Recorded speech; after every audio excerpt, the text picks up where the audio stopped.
And there we are, everyone. How are you guys doing? Welcome back to some things. Today we're doing something a little bit different.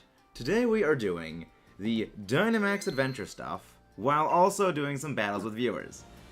Every couple of battles with the Dynamax adventure things, we're going to be alternating between, you know, of course, battles with you guys and then battles with the Dynamax adventures.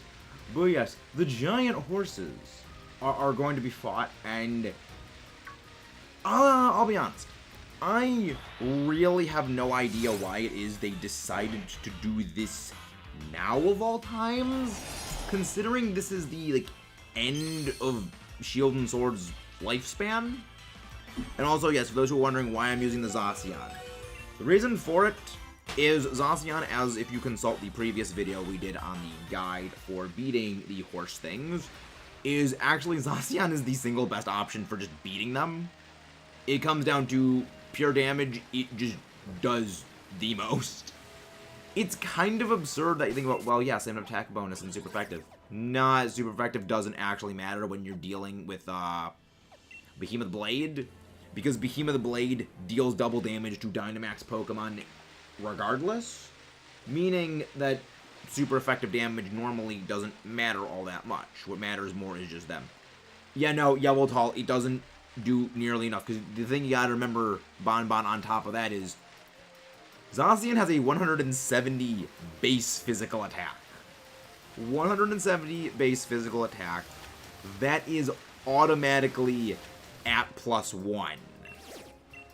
So that's equivalent to something being given a choice band. And that's why if you put, oh yeah, Yveltal with a choice band and Dark Aura and then like Sucker Punch, it doesn't get anywhere near what Zacian's capable of doing, because Behemoth Blade is a 100 base power move, doubled to 200 because of the Dynamax bonus damage, with Intrepid Sword's +1 attack, with the 170 base attack stat. It's kind of absurd. And yeah, there's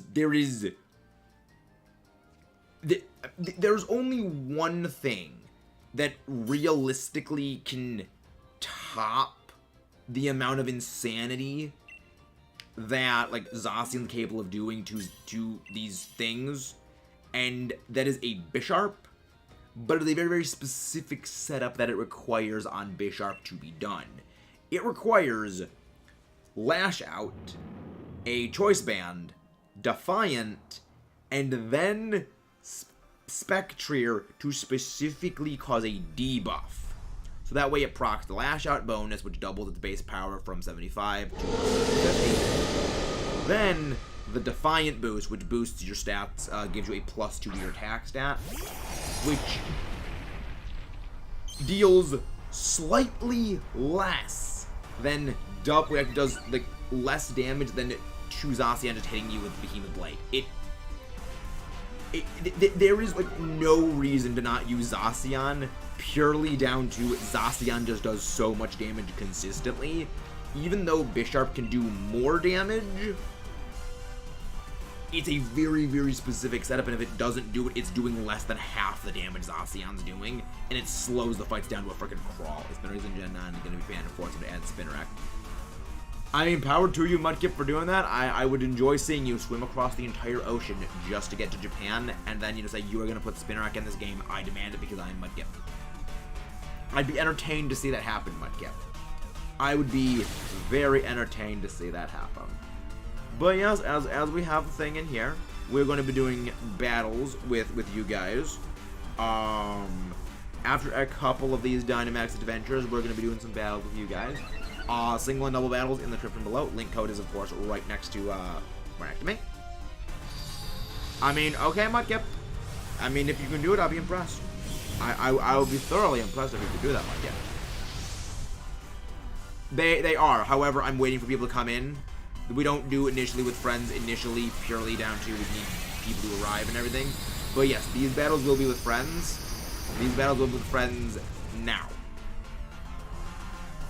Also, I love how people are just bringing other stuff. The reason I'm using my Zacian is that this is the only Zacian I have in this file. And it's purely down to Zacian is the single best answer. But yeah, the battles are going to be right after this, so we're going to do a battle. But also, that's the main reason why it's best to just go with Zacian. You just don't need to deal with things like anything that this thing's capable of doing. I do love the fact that this happened. Oh, what about my alchemy with that great Zacian? See, here's the main issue, though, is that theoretically could work. That theoretically would do good. However, alchemy is very slow, and doing them fast generally involves hitting as much damage as possible as quickly as possible, which means higher speed. Honestly, you just need Behemoth Blade, which means Zacian needs to be holding the Rusted Sword and no Iron Head. Because this is the weird thing about how the Rusted Sword and Crowned Zacian works, is if your Zacian knows Iron Head, and it is holding the Rusted Sword, it will turn Iron Head into Behemoth Blade. Give it all you need is Behemoth Blade. Main reason is that it utterly rips through Spectrier like nothing, and then you've got Glastrier, which is cripplingly weak to Behemoth Bash, or Behemoth Blade, because it's weak to Steel, and then the double damage from it functionally makes it a quad weakness to Behemoth Blade. It's very weird saying that Yaman has swords and Iron Head. Okay. Then you are completely good, Mudkip. You are completely good on that front. Yeah, all you need is the Rusted Sword and Iron Head, and you're good to go. That is all you freaking need. And I freaking love that that is the case. That, yeah, you don't need anything more than that. It is, like, this is legitimately the most brain dead of all their battle events they have ever done. Because, like, granted, to a degree, the Mewtwo one was kind of brain dead. The Zeraora one was sort of brain dead. Well, then again, actually, the most, then again, like, also the Urshifu was kind of brain dead too. Just spam Xerneas and Tapu Lele. It was brain dead beyond compare for that. That was pretty brain dead. But yeah, like, the rewards you get for this are actually pretty good. Bottle Caps, Jobaka Berry, Roat Berry, Custat Berry, Mickle Berry, Enigma Berry. Ability Capsule! What, JJ, explain what you mean by what. Please explain the what. So I should bring my level 100 shiny Mudkip main. Sure, Mudkip. Whatever works for you. But yeah, so now we are going to be going into the battles. If you guys want to do some battles, we're doing the battles right now. So we're doing every couple of things. We're going to do some battles, but now we're starting up the battles. We're going to do some single battles. Nope, I did not mean... No. I need to put in the link code first. Yeah, Spectre and Glastrier are in raid dens, JJ. They are in... I did, Bon. I did. They are in raid dens. Basically, if you remember the Mewtwo, Urshifu, and Zeraora raid they did a while ago, it's more or less just beat the stuffing out of these legendaries, and you get some pretty rare items you don't get otherwise. And from there, it's basically just beat the stuffing out of them. You cannot catch them, unfortunately, and because you can't catch them, they serve the purpose of exclusively being, basically pinatas for items. They are allowed, Mudkip? Yes, they are. So long as they do not include box art restricted legendaries, they are allowed. They are allowed.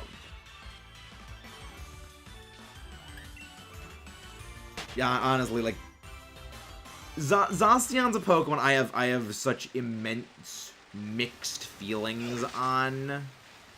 Because on the one hand, the fact that Zacian keeps Xerneas from becoming broken, obnoxious, and stupidly OP again is something that I'm vaguely okay with. Because for those who don't know, I still have nightmare flashbacks of Xerneas from Ultra Series, where it would turn 1, set up with Power Herb Geomancy, and then Dazzling Gleam Moonblast everything to death. and I don't miss those days. However, at the same time, I kind of don't like the fact that it took something like Zacian to keep Xerneas from coming back. You know, it's kind of a case of what's worse, the disease or the cure? Which is worse, the disease or the cure? And yeah, I have generally differing views than most people, because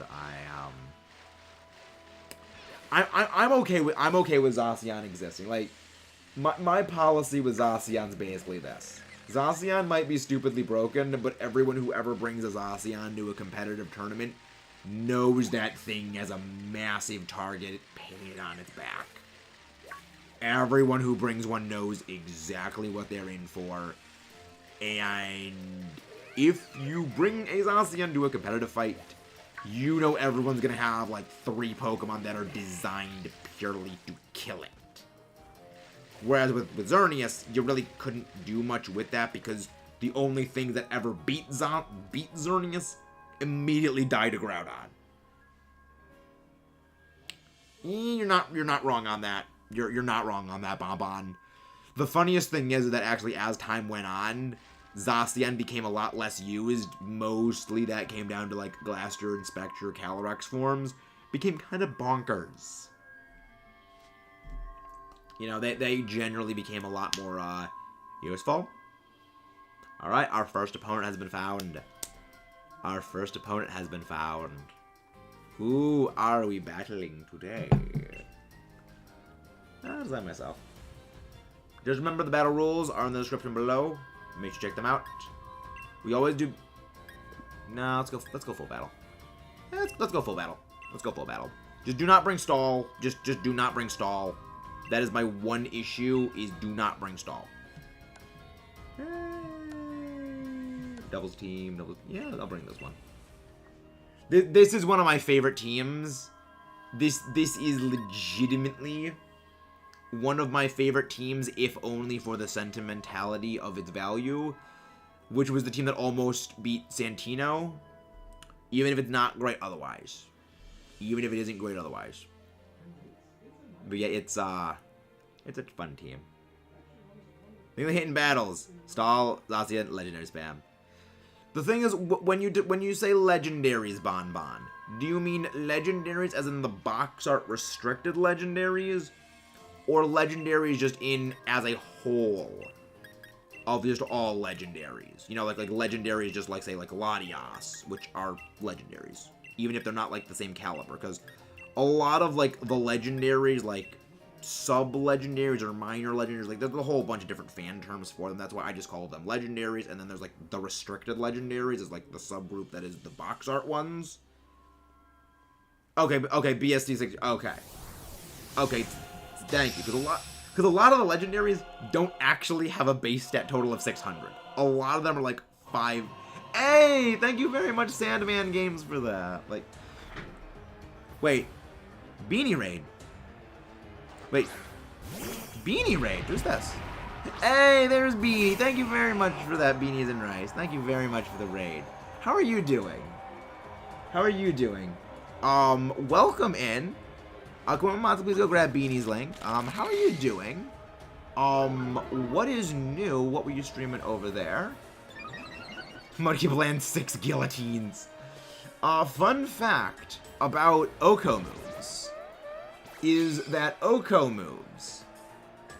Oh no, that's terrifying. Oh no, that's not good. Doing good, playing Super Mario Bros. 3, no power up 1. That's fun. That's fascinating. Fun fact, I've actually never played a Mario game. We are going to be playing them at some point on the channel. But you had to get Iron Defense as your first move, Mudkip. Like, the one move that can kind of screw me over.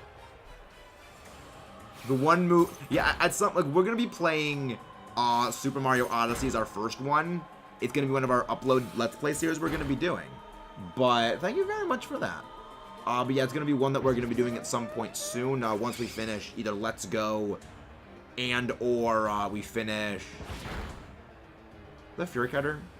Once we finish both Let's Go and then we finish Splatoon 3, we'll be playing Super Mario Odyssey and Kirby and the Forgotten Land, as well as Metroid Dread. Doesn't look like the story came from Isaac Bob. Oh! Thank you! Thank you very much for that! It's probably a thank you very much for that. Again, thank you. Can we please get another repost of Beanie's link, please? But welcome, and thank you very much for the subscribe there. Is this an immunity Snorlax? Like, I mean, it could be a thick, fat Snorlax. Because, like, this is... Remember, this is a +2... Like, this is a +2 Cloyster. I call this thing the Shell Razor for a good reason. It is designed to go for the throat. But... And generally, that's taking about the same damage that Azumarill with Thick Fat did. So that might have been a Thick Fat one. Yeah, it did get an Iron Defense, though. But even then, like, this is still a +2 This is a +2 Icicle Spear. That's 125 base power move functionally at +2. With same type of attack bonus. So, that's still pretty vicious. That's still a pretty vicious move. Also, is this... Yeah, that was the art. Yeah. No, that... I don't know, Snorlax has a lot of HP. I don't know, that could have been a combination of both. That could have been a combination of both of them. Oh, boy. Yeah, this is how, like, 92% of, like, fights involving this Cloyster go, where the Cloyster just comes out and it's just death. It just comes in the Cloyster just kills everything. I love this Cloyster. Like, I'm not generally a fan of Gen 1 Pokemon. I was not really... I didn't play Pokemon when Gen 1 came out. My first generation was Generation 4 and Generation 5. And I'm not the biggest on a lot of Gen 1 Pokemon. But, like, I kind of just like Cloyster because this is just fun. I just send it out. Shut up, Cell Smash. Yes, I can't even speak correctly. Set up Shell Smash. Words are hard. And then it's just everything goes to oblivion because what can you do against what can you do against the Shell Razor? What can you do against the Shell Razor when it gets set up aside from Hope and Pray that you have like a Corviknight at max defense? It's very, very fun. Yeah. Yes, I did. Yes, Mudkip, I would kill a Mudkip. Yes, I would, and I love how you didn't even finish typing out the message. Yes, I would, Mudkip. I very much would. Though I do thank you for the little bit of tidbit of information about the Splatoon secret level. I do very much appreciate that. Oh, this game's great. This game's going pretty good. So far, the stream's been going pretty well. We just started off doing a couple of battles with Spectre and Glastrier, getting the goodies for defeating their raid battles. And then we're, segueing into some battles with viewers. Though in this case, this is more of a lopsided, one-sided slaughter of a battle with a viewer. I love the animation just for Icicle Spear and Rock Blast. It hops up in the air and just throws out. I love it.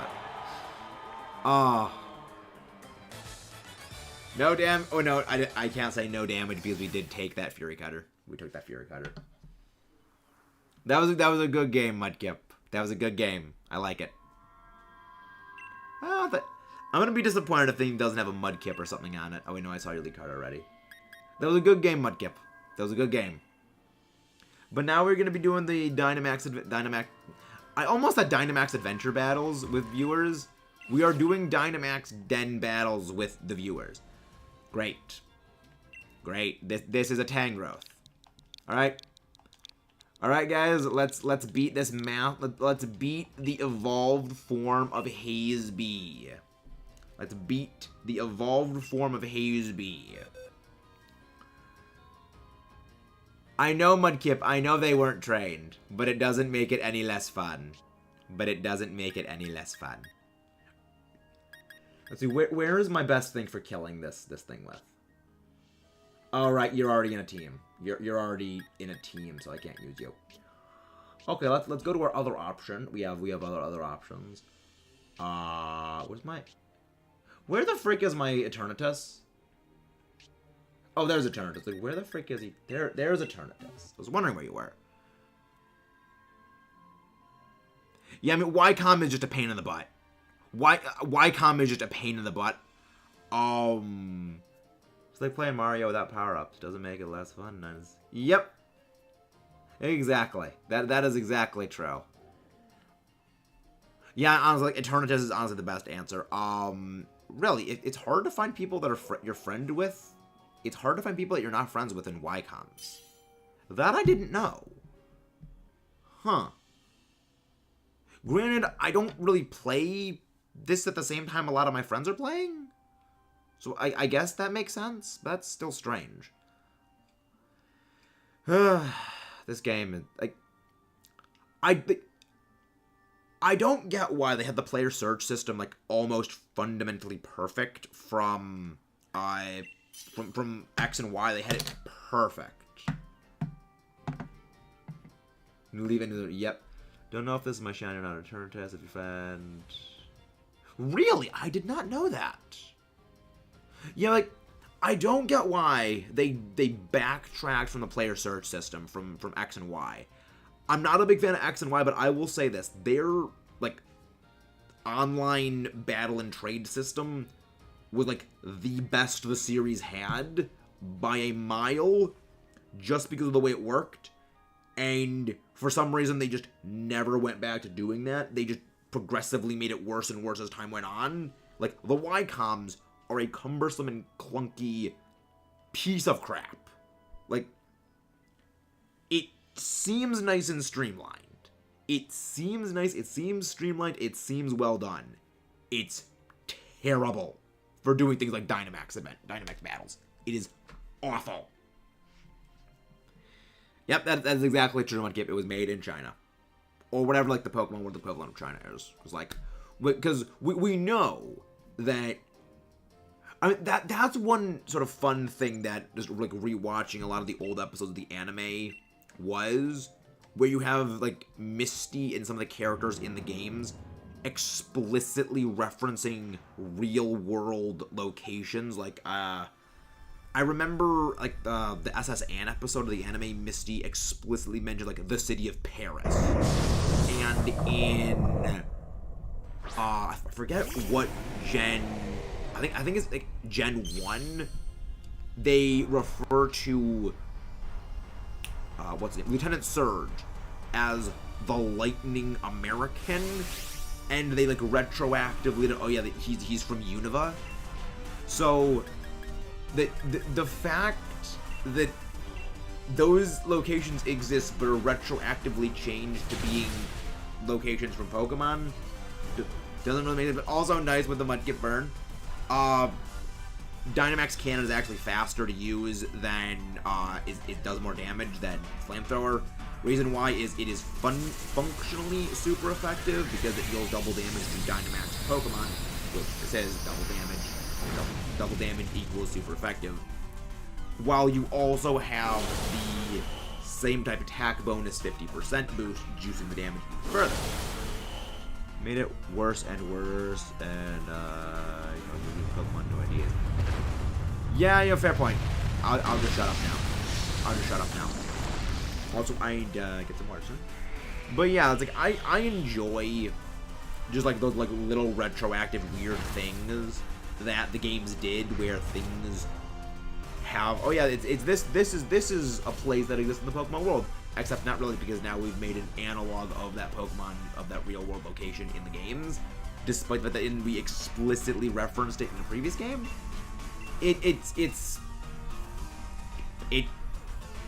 I mean, again, it shows that back when they made Pokemon for the first time, they didn't have a plan, which is one of my favorite things about the Pokemon games, is that they never intended for these games to become like a giant cultural phenomenon.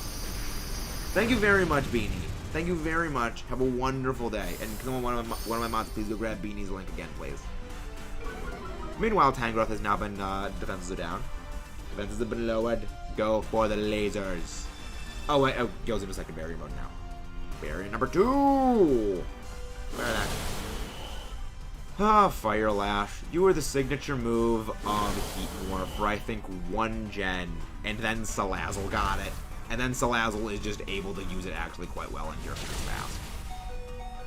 I'm not sorry for you, Heat Morph. You have a nice shiny, but I don't feel bad for you. Every gen needs its group of Pokemon that just don't have good stats. Every gen needs its Pokemon that do not have good stats.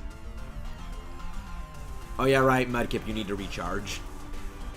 Because you used Eterna Beam, not Dynamax Cannon. Yeah, I don't think Eterna Beam has the damage boost. I think it's literally just a slightly stronger Roar of Time. I don't think... Actually, does it get the damage boost? Let me check that. So I know that, Eterna Beam... Because, like, I know that Photon Geyser has a bonus effect that they don't actually say it does. Eterna Beam inflicts damage and force users return the turn unless move failed due to missing type immunity or is block protection move. Yep, it does nothing. Yeah, it doesn't have the damage boost. Like, it's... What is it? Yeah, Photon Geyser, I was saying. Photon Geyser, it lists it deals damage using your attacking stat, but they don't mention that it bypasses abilities. So if you have an ability like, say, Sturdy, or Mimikyu with Disguise, it will still bypass that ability to hit you for full damage. And I freaking love it. It's literally Mold Breaker as a move. Though this does make sense when you consider that Moongeist Beam and Sunsteel Strike do bypass abilities, and it's sort of like, you know, the trio completer of the trio for those 2 Pokemon. So it having a move that does the same thing kind of makes sense. So it makes sense. At the same time, they just don't list it. Oh, that's convenient. Oh, Lilligan, it's almost... Oh, we found a shiny of you a while ago. One of my favorite shiny hunts that we did was that one. Accepting friend requests. Honestly, I should actually probably put the friend request thing up here. What's that swan dance thingy from, Bonbon? Add source. What's the friend code? Friend code. Mr. X. So are you the one of the Tyrant Virus creations that Umbrella Corporation made, Mr. X? I've never played a Resident Evil game. At some point I plan to. I just know a lot. I just know various things about Resident Evil because of Roanoke Games. One of the many channels one of the few channels I actually watch off stream is Roanoke Gaming.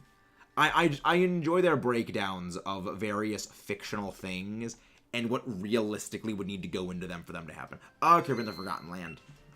Funny you mention that. It's coming soon. All we gotta do is just beat a couple of the Master Trainers and let's go, and then we are gonna be rocking and rolling with that. Cause, like, I'll be honest, I am looking forward. Hey, there's Omar.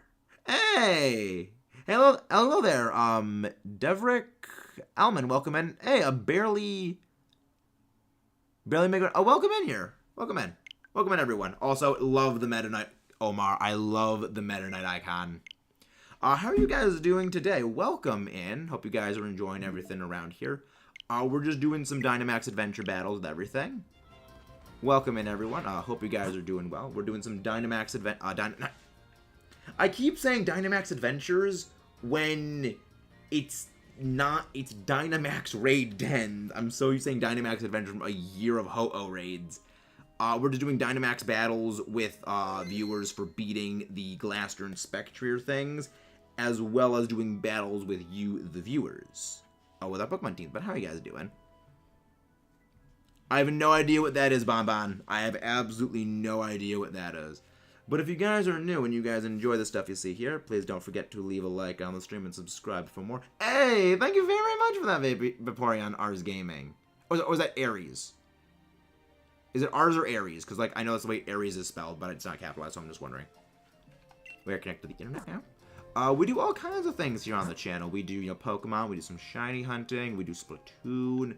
We're going to be playing Mario in the future. We are presently playing a whole bunch of the Legend of Zelda games blind. So that's going to be fun. We're doing some battles of Pokemon right now. Every raid, every den battle we do, we alternate between doing a raid den, then we do a battle with the viewers. Link code is right next to me right here, so just punch that in, go for single battle. Make sure you're connected to the internet. You need Nintendo Switch Online for this. And the Dragon that was phasing into the Zacian was very, very unsettling. I don't do Unite as much anymore, Bonbon. A lot of that is because of the rage, the anger, the fury, and I don't really like being angry on stream. I occasionally log on for things. But yeah, a lot of it is I just don't like being mad on stream, and a lot of the joy of it was like a lot of the collabs with stuff and things, and a lot of it just seemed to go over to doing co-ops with like Splatoon. I still do Unite on occasion. Oh boy, Omar, I am eager to see what unholy monstrosity you are bringing. You mentioned that you had some sort of nightmarish contraption plan. I want to see what this is. I want to see this. This is gonna be fun. I'm bringing the team. I'm bringing the team, so I'll give myself my best odds. I will give myself my best odds for victory. But knowing Omar, he's going to have some extra super killer combo strategy plan that is going to utterly annihilate my face in. I love Eternatus Phase 2's music. I love Eternatus Phase 2's music. So we're going to be listening to that for this battle. Like, they went so hard on the battle music in this game, aside from, I would say, the Battle Tower theme. And they didn't need to go nearly that hard. But, like, that's kind of the thing that Pokemon games are known for. They go super hard when it comes to battle music. In most cases, Diantha's battle theme notwithstanding. They go just super freaking hard on the music, and it's like peak quality content. Like, I would love to be a fly on the wall just in the production of like Nintendo boss battle sound. Like, what goes on when they are thinking, let's make these songs. Like, this is how we want the song to be. Like, this is the reason. Because, like, they made a violin threatening. They made a violin threatening with Zinnia. They made pianos threatening with Cynthia. Omar.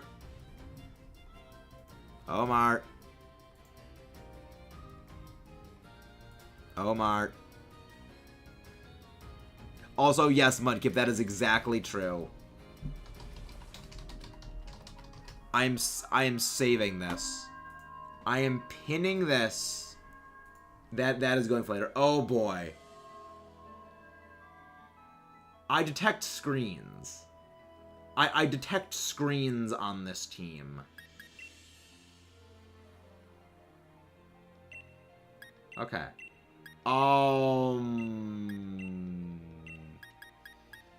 Okay.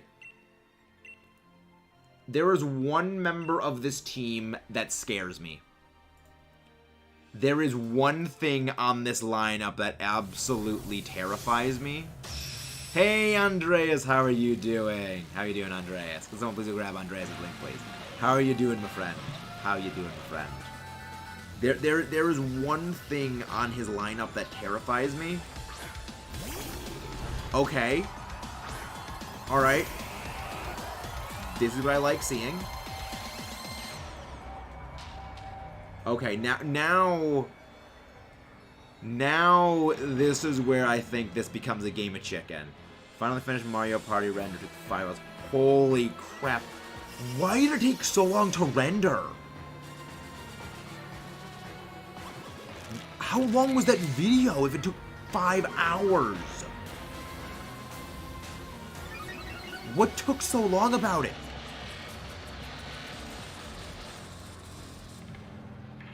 Okay, this is where things get awkward. Yep. 5 cameras and gameplay, 1 hour and 30 minutes. Oh boy, that's something. Oh boy. Yeah, I had a feeling Thunder Wave was coming from this thing. I very much had a feeling. Let me know. I'll be interested in looking at the video later. I'll be interested in seeing that. Yep.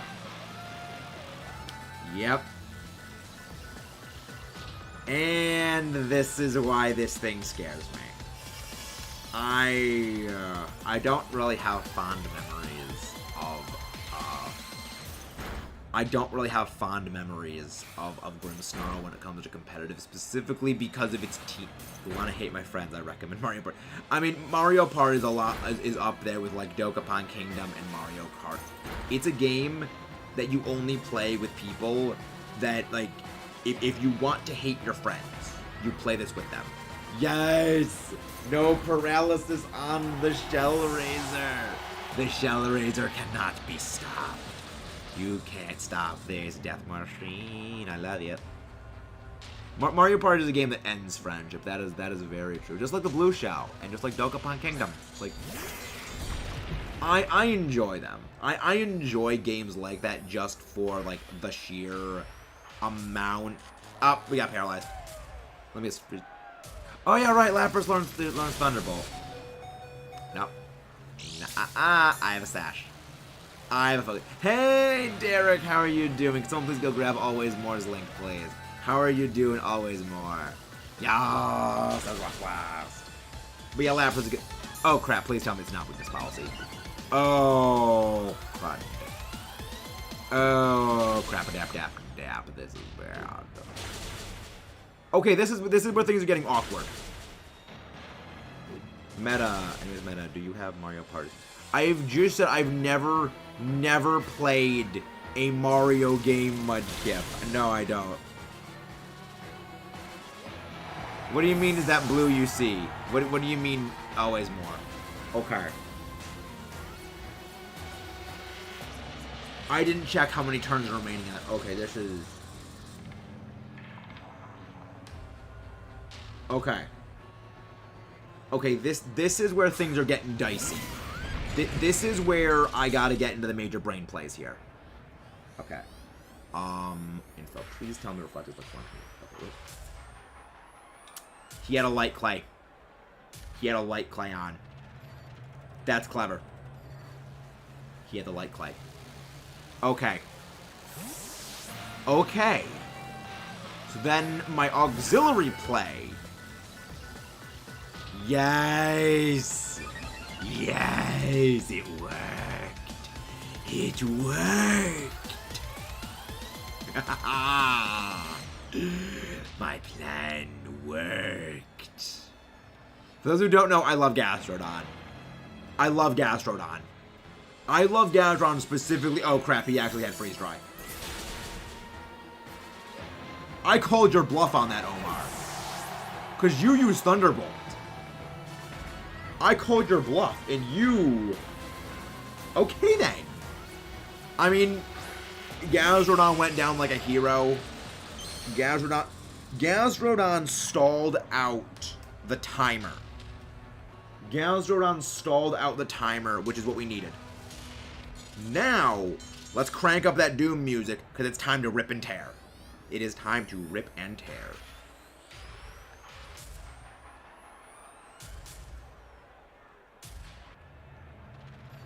Yeah, it is time to turn up that Doom music and rip and tear. Yes! Yes! My boy did it. I love Kartana. I love Kartana. He's a good boy. This little paper swordsman of death has, like, between Kartana and that Cloyster, the Shell Razor, as I have nicknamed them, are legitimately the two things that have won me the most games of Pokemon in ever. They're that good. And we're dead here. And that is where we lose this. Well, we lose Kartana. We lose Kartana. Let's win more off. Let's fine.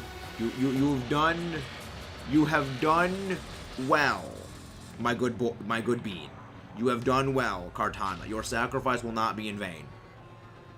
Mudkip, I can't promote you to mod. You already have a function superior than a mod, Mudkip. I can't promote you to something beyond where you are already. I can't promote you beyond that.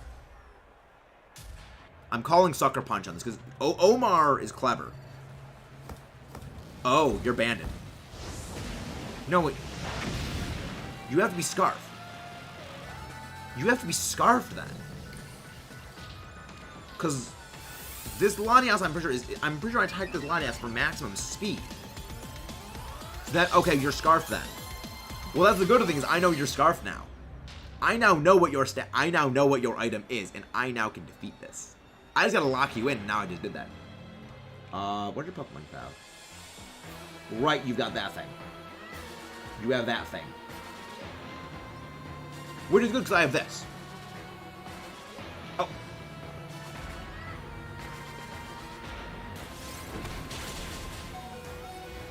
You're not Scarfed? What the hell is... What the hell is this thing's base speed? What the hell is Cinderace's base speed then?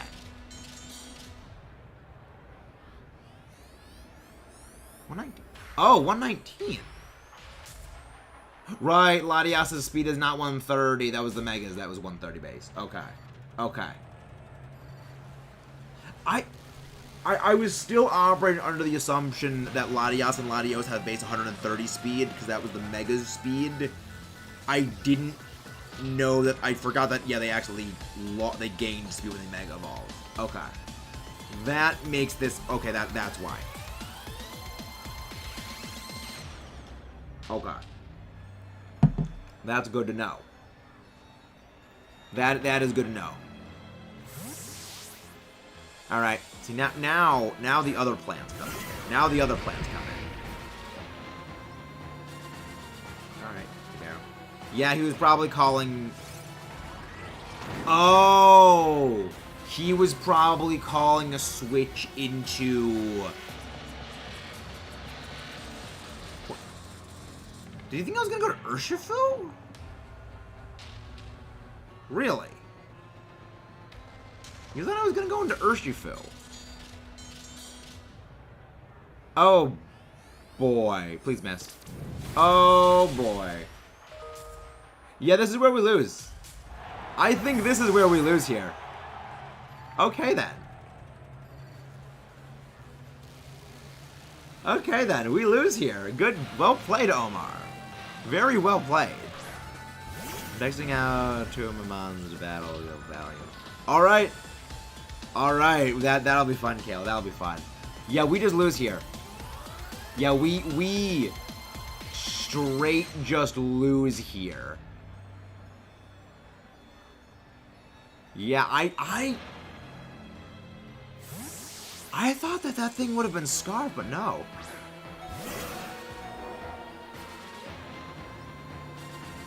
See, the thing, I don't give a crap about Smogon.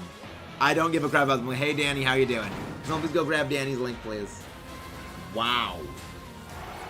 Well, then again, yeah, no, Latias was low on health, and again, it auto turns it into that. All right, that was good. Well played. Well played. I didn't think it was that fast. I didn't realize it was that fast. But yeah, I guess it is that fast. Yeah, my only hope here was that like 5% chance of missing. Wow, I survived that. Really? Had I known I would have survived that, I would have done that sooner. Had I known that, and I would have been probably able to win that. Okay then. Well played. Well played, Omar. And this is going to be Grassy Glide. And this is going to be Grassy Glide, so I just lose here. Well played, Omar. I like this lineup. I like this lineup.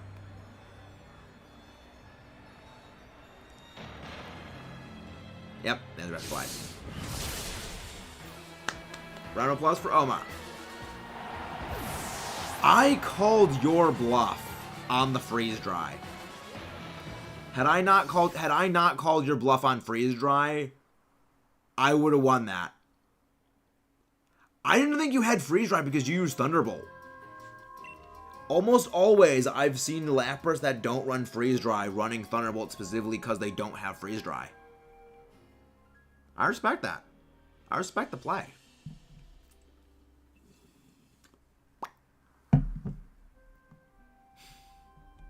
Yep, you are completely correct, Mudkip. You are completely correct. Yeah, I like... So the weakness policy, though. That is clever, considering Lapras has as many weaknesses as it does. Like, that was a good team. I like it. But that's one of the reasons why, like, Grimmsnarl terrifies me. Is specifically because it can set up screens, then it immediately goes into Thunder Wave. It does things like that, which is why you see it in doubles. Also, it gets, like, Fake Out, so, like, it's all kinds of good things. Of course, we're going to be starting up these DAs. We need to clear out these Dynamax battles, because then we can get back to the actual battles, because it resets the entire thing overall. I think there's only two, there's one Glastrier, one Spectre battle per thing for some stupid reason. So we just got to clear these things out, and then we can get battling with you guys. Grimmsnarl is indeed a top... Grimmsnarl is a terrifyingly good support. It is a horrifyingly effective support. I'll get some water. You guys get to enjoy the chair stream. See you guys in a bit. I'll be back in, like, less than a minute.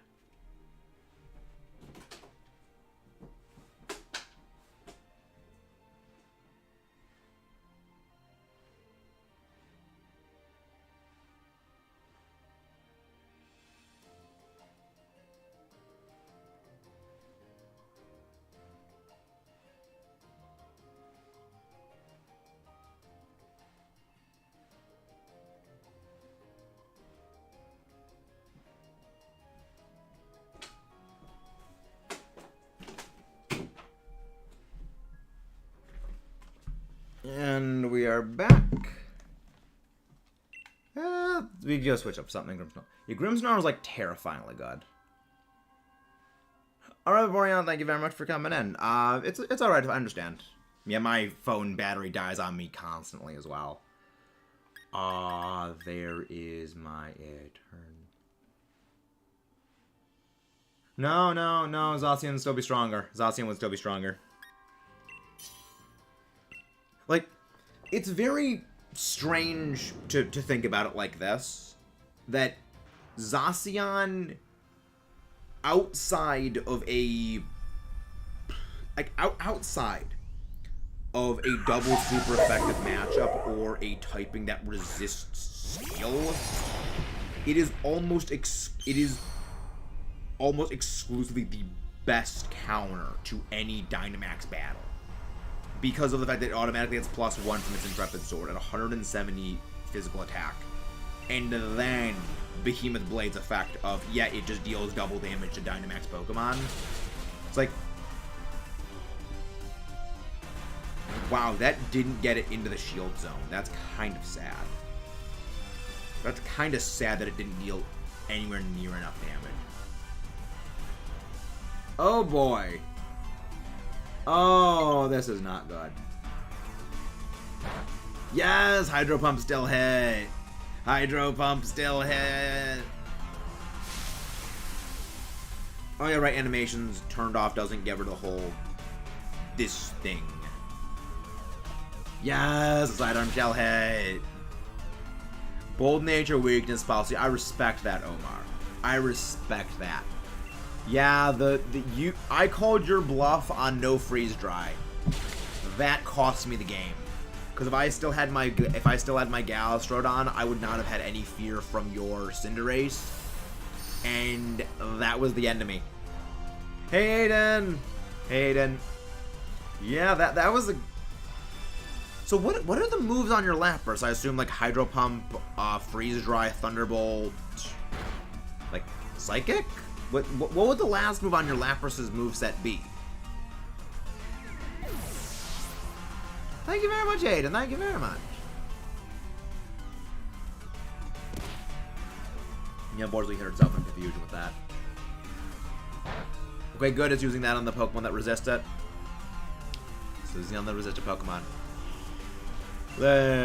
Come on, we need this thing to kill. Kill this thing. Kill the thing. Good Behemoth Blade. It's going pretty well. It's going very well tonight. Oh yeah, Magical Leaf.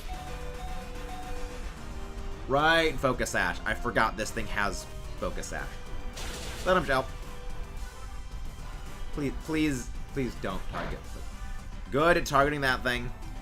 We're not hunting shinies tonight, Aiden. We are doing the Dynamax dens for the Spectrier and Glastrier, where you get all kinds of very good rewards for beating them. You get the Enigma Berry and a couple of other very hard-to-get berries that you only got normally through things like the Battle Tower. And then we're doing battles with viewers, so we're not shiny hunting tonight. Rare. I mean, we do shiny hunting still, but we're just not doing that tonight. This is a bit different. Yeah. Full breakdown of the whole thing is we did a guide for the whole event on a previous video. Recommend checking that out. It's like 9 minutes long. It basically explains this whole thing. And yeah, we're doing something for. Yeah, doing it for the rare stuff. These are very rare items. I'm gonna surprise you. I click Hydro Pump on purpose. Really? Really? You baited me with that. You baited me, and I respect that. I respect that. Yeah, I didn't think you were that savvy. But then again, like, you know my Gastrodon does that, so I got too cocky right there. I got way too cocky there, and you punished that really hard, and I respect that.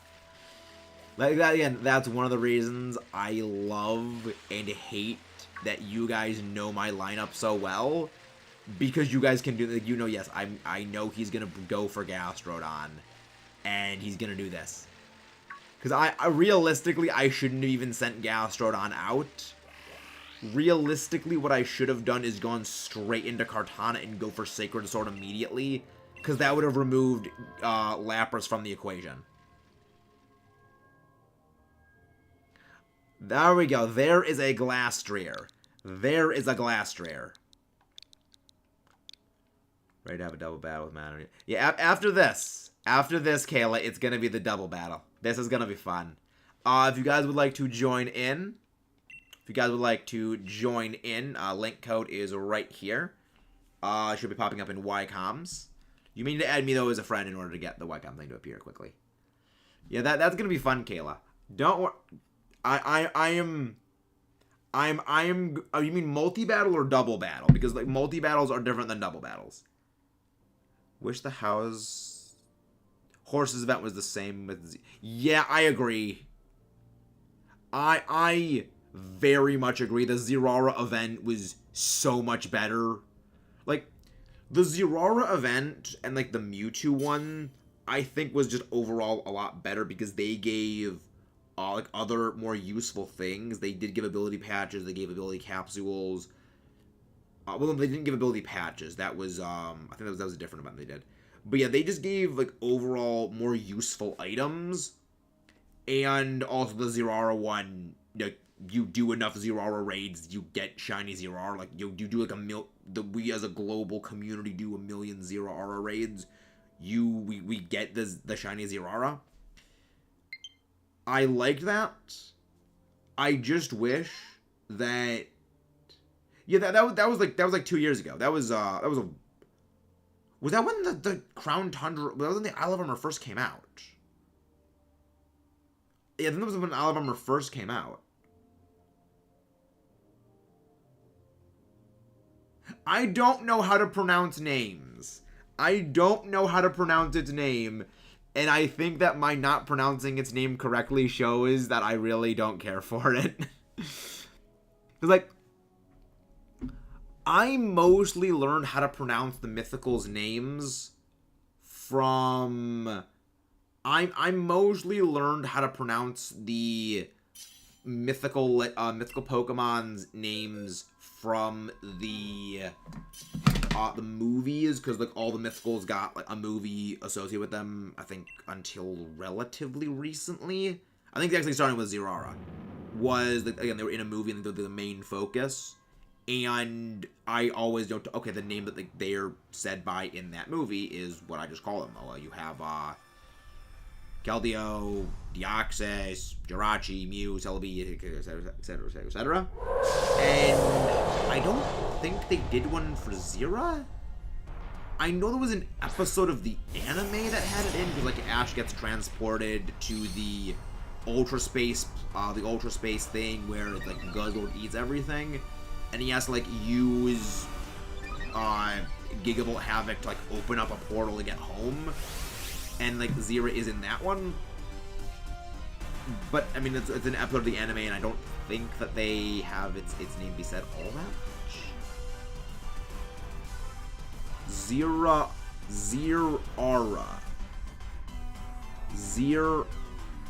Is it Zerara or Zerara? Zerara. Like, Which one is it? Zerara or Zerara? First or second? Because I think that both of them sound... The second one sounds wrong. Zeraora. Okay. Thank you, Andreas. Thank you. Nice. Explod's named Loudmouth. I like it. I mean, I named mine Voice Box, but that's mostly like pun on Boombox. That's clever. I like that. He's a loudmouth. I mean, it is a loudmouth. It is very, very much a loudmouth.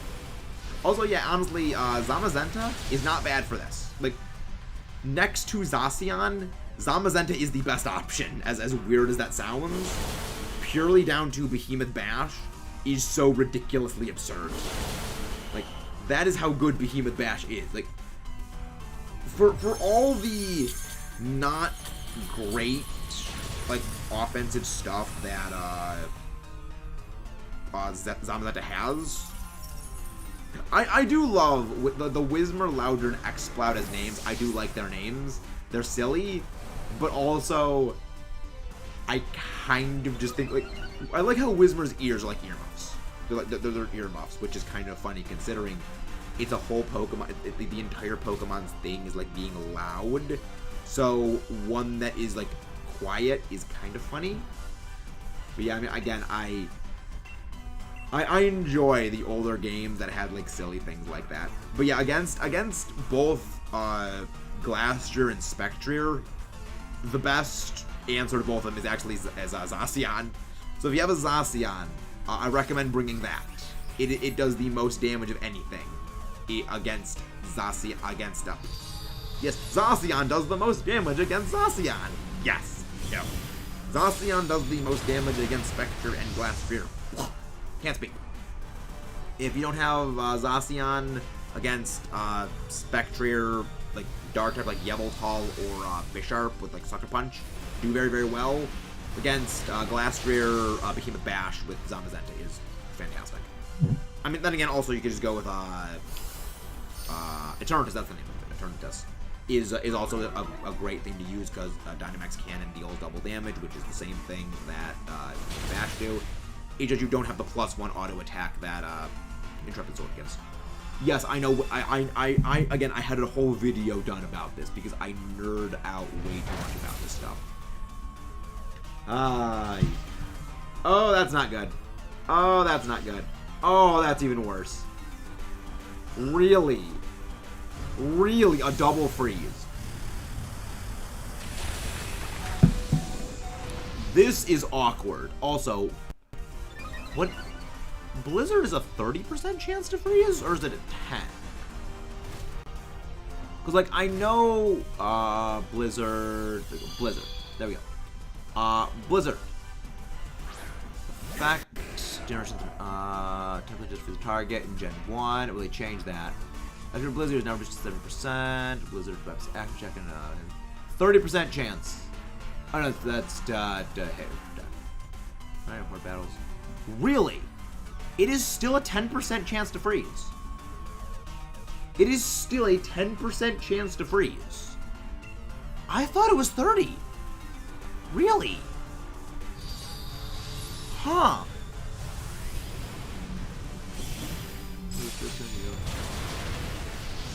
Oh, Gen 1 and a 30% chance of freezing. That must be what I'm remembering. But that was just rude. That was just rude. Freezing 2 of them right there. Rudeness right there, very much. Mr. Glastrier. Ice Sculpture Horse. Can you please not be mean? Yeah, that did a lot of damage because now we just lost our +1 defense on the Zamazenta. Yeah, that it really does show that outside if well, screw you. Well, screw you, Mr. Ice Horse.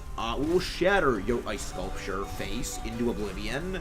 So, please, go away. You stupid horse. And your nonsense, please, go away. Please. Screw off. Alright? Got that? I did not, Andreas, because I've actually been intentionally avoiding everything to do with Scarlet Violet. Because I don't want to get, like, spoilers. But I wouldn't doubt it that people have, like, found ways of doing that already. I remember before Brand Diamond and Pearl got out, people, like, figured out ways of playing it poorly for that reason. Though here's the funniest thing though. That is an excellent way to get your channel completely taken down. Because I remember something, like Nintendo released... Oh, it was the demo. Oh, it was the demo. Okay. So I was gonna say, because I remember, like, this was a couple of, like, this was around the time of Shield and Sword getting released. There was a thing that Nintendo, like, submitted to YouTube. Like, they submitted a thing like, if you are found like distributing distributing content related to the new games, your channel will basically be, like, completely taken down. Like, the thing will be taken down, like, you will have, like, all of your stuff removed, because you are, like, because it's breaking some sort of law. Like, you are posting illegal content, like, it, like, violates a pretty big law.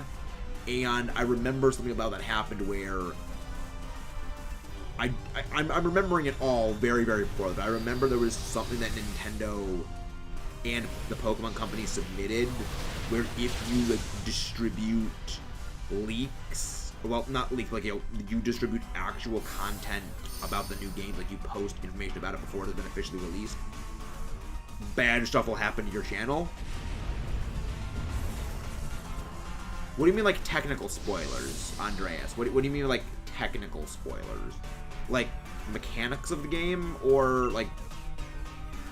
I'm not sure what you mean by technical spoilers. I've never heard that term before. That is a new one. But alright, Kayla, so you want to battle for this one. Alright, Kayla, remember, Kayla, I'm pulling no punches on this one. I'm pulling no punches on this one, Kayla. Oh, how the game plays. I mean, I know about the, like, Let's Go feature where, like, your Pokemon will auto, like, go around and do things.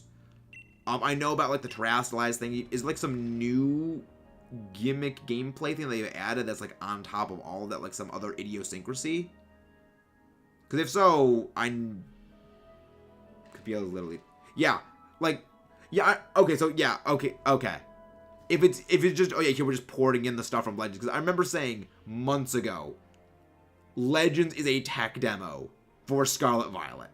And I find it funny that everything that has been released in the intervening time since then has done nothing but continue to confirm Legends was a tech demo. It's like, Legends was never meant to be its own game. The fact that the community fell head over heels in love with it was an accident. Well, accident in the sense of they knew exactly what the pressure points to hit to get us to like it, while also, like, it was purely a tech demo. Okay, so it's okay, so Overworld Shinies, okay. Yeah, I had a feeling Overworld Shinies were gonna be a thing for Scarlet Violet. I had a feeling that was gonna be the case, purely down to if they're gonna continue the no battle transitions, which they pioneered with Legends, they're probably gonna have the overworld shinies, which I kind of... See, this is the thing about overworld shinies that, at least for me, I'm not a big fan of. Because that means, like, because what it does is it makes shiny hunting objectively less entertaining. Because now, all you just run around, you don't encounter the Pokemon anymore. You know, it's something that I feel is very problematic. Like, it's good that they have, you know, overworld shinies, but at the same time, overworld shinies are what completely killed Let's Go's like, enthusiasm for shiny hunting, purely because you don't need to do the same kind of, you know, it isn't the same kind of, like, the funny thing is that it actually takes less time to shiny hunt in an overworld capacity. Also, I love the lead card, Kayla. I love it. Also, yes, I really do love the Eternatus music. The Eternatus battle theme goes so hard. Also, Free Willy, I love the name. I love the name. I would have been disappointed if it was anything else.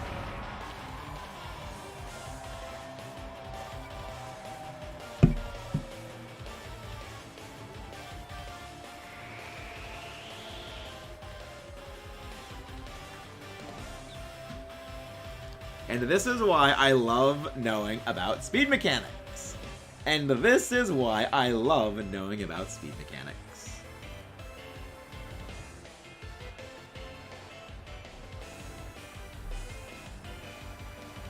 Alright, this is gonna be fun. This is a big gamble on my end. This is a big gamble on my end. And I really hope this doesn't blow up in my face. Like, my hope is she doesn't do what I think she's going to do. Because the sound effect is so good. Yeah, I agree with that, Andreas. But at the same time, like, for content creation, it's not as entertaining because what you have is you're not encountering everything back to back. You're just running around in circles over everything, waiting for like a shiny to appear.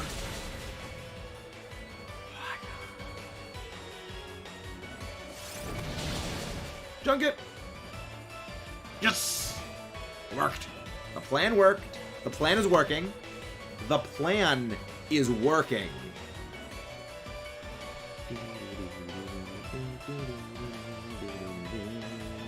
Alright, they will pop up since the company doesn't know how to pop out. Yeah, that's true. They'll still pop out. Like, I mean, that's like the weird, that's the hard thing to do with Legends, is that if you load everything, what's going to happen is you're going to have things just be loaded in, and overall, you're going to be able to see things for a while, but then eventually they'll drop off, so you just do not have to walk around for a while. That's one of the reasons why I think if they should do anything for Scarlet Violet's Overworld, they should do like what, so, do you know how Blood Moons work? Well, one of the functions of Blood Moons in, so yeah, the low FPS, you don't ever notice on anything other than the flying Pokemon. You will never notice it on anything else. But you know what the function of the Blood Moons are for, like, what the function of the Blood Moons are with respect to, like, what the mechanical coding function of Blood Moons does. Because there is a coding function. Yeah, it's to clear the game's like data cache, so that way it can like refresh itself. And that's a brilliant idea. The problem is, doing something like that for a Pokemon game, I don't see them ever being able to do, and that's unfortunate because like there's ways of doing it. There are ways of doing that, and I don't know how it's getting killed in the Blood Moon, because the Blood Moon, like, it refreshes the entire overworld. It's basically a game reboot. Well, not reboot, but like it reboots the game's coding. Alright? Here's the thing, Kayla. You made a very grievous error in bringing a Kyogre to a Sand Team fight. You made a very grievous error.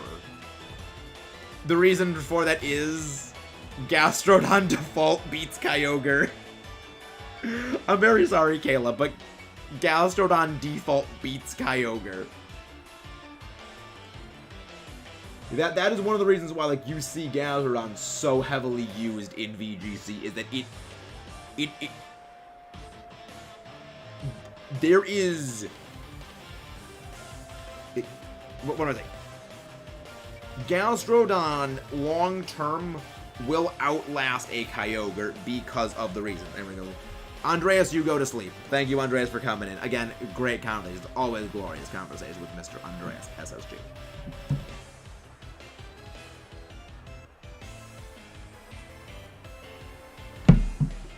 Yeah.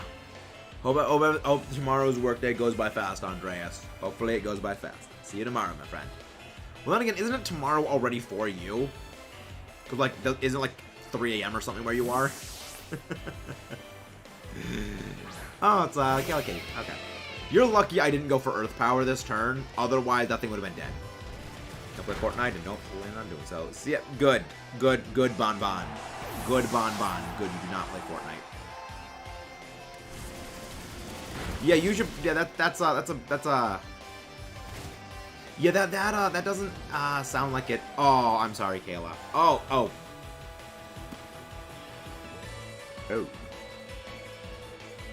Well then. This is awkward. This is awkward. I love how Kyogre just popping in and out. Kyogre just doesn't stay any longer than anything. Are you guys got them out? Yes, I am getting them on day of release. I am getting them release day. I am getting them release day. Main reason is mostly down to well, and this has like as a content creator, it is kind of essential to get things on release day. But yeah, I'm looking forward to getting it. I'm very much looking forward to it. I hope we have another switch by the. Oh yeah, because you can get both of them. Hey, that is playing children. Nice. Nice. If get Zed in here, Bon Bon. I want to fight him. I want to fight Zed. I want to fight Zed. Meanwhile, sending in Robo-Godzilla. Sending in Robo-Godzilla.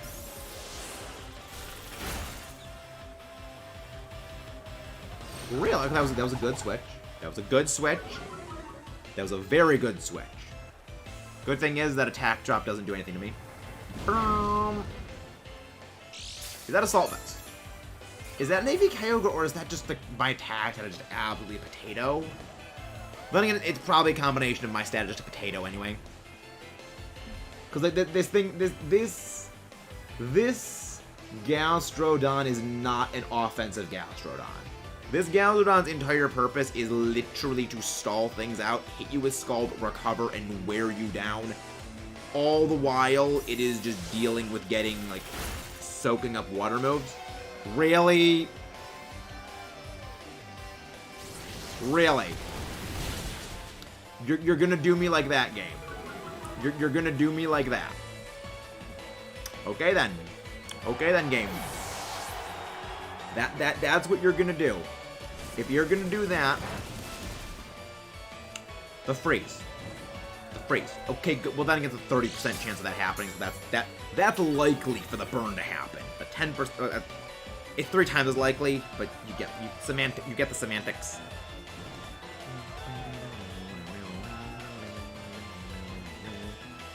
Now we move into the end game. Now we move into the end game.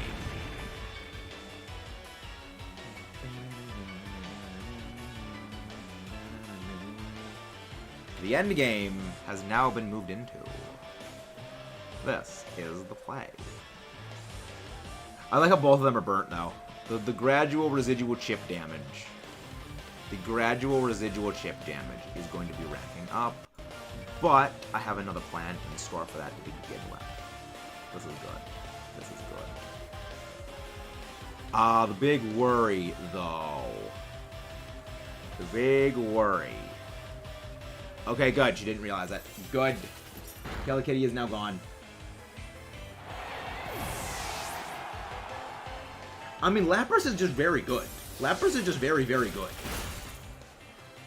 That's the reason why it is Galveston will outlast a Kyogre. That is one of the reasons why Galveston default wins against Kyogre is even with no defensive investment in special defense. I don't think even with no HP investment, it auto wins because Ice Beam doesn't deal enough damage. You can continuously just heal yourself with either Recover or Protect leftover stall. And then you just throw out Scald Burns and you eventually just overall win. But the only way that, the only chance that like a Kyogre has is inflicting a freeze, but then again, Scald auto to frost you. I mean, power to you, Bonbon. I'm not good with singles. It's why I don't play singles. I'm much better at doubles than singles. It's why I stick to what I know. I stick to what I know. You better not freeze me. Good. I respect it. I respect the yawn. Freeze. Freeze well, Kyogre. Freeze well. You get. All right, Marcus, you are going to be our next battle then.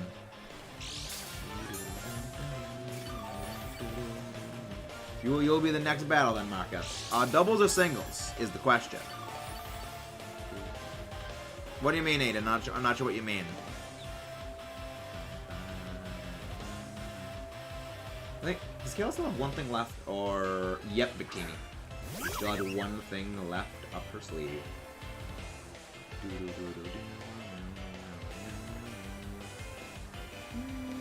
go for the burn. I'm not... Well, if you have Shield and Sword, you could help us with some of the Dynamax battles we're going to be doing, Aiden. We do need help when it comes to battling the Glastrier and Spectre, as well as just clearing out the non-Glastrier, Spectre, Dynamax battles to refresh the whole thing.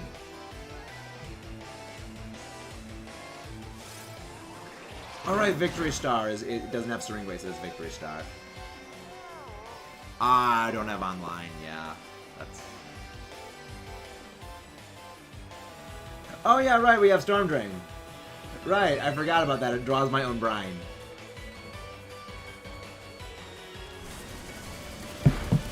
Please burn.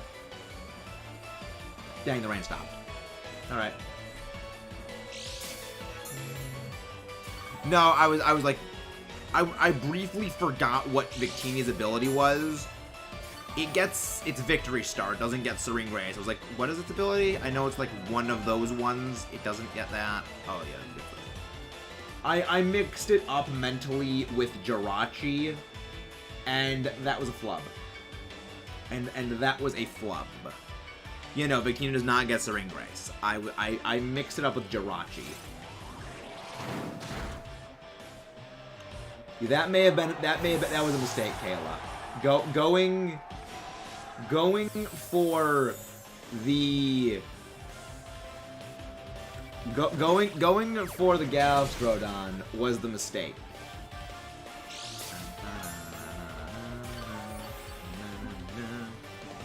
Yeah, I don't think that Victini has any actual way of dealing with Tyranitar. I don't think it has any actual means of dealing with that. That's good. That's good.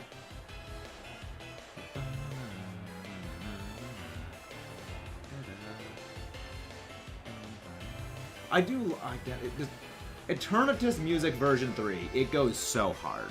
It goes so hard. Now the Umbreon is likely going to use Protect this turn. Wish Protect Leftovers. It's a clever strategy. Wish Protect Leftover. Wish Protect. Yawn. That's going to kill its own stats. Yep. That may have been that was a mistake, Kayla. That was a mistake. Really? You evade? You're gonna do me like that game. You're gonna. Well, then again, it's not gonna be capable of doing anything. It isn't gonna be capable of doing anything because specifically it is going to be slowed now. So we're fine. I mean, I just can't moves that are 95% accurate hate me. I can never land them. It's like, if it is not a perfectly accurate move, it will never hit. That is what I have learned. That is what I have learned critically with Pokemon, is that if it's not one of those, it's that's gonna happen. That's what I've always learned. Yeah.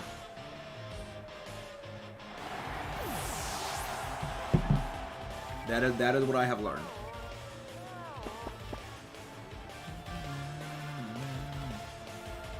Nice. And that critical hit is probably not going to matter, all things considered. Realistically speaking, that is not going to matter.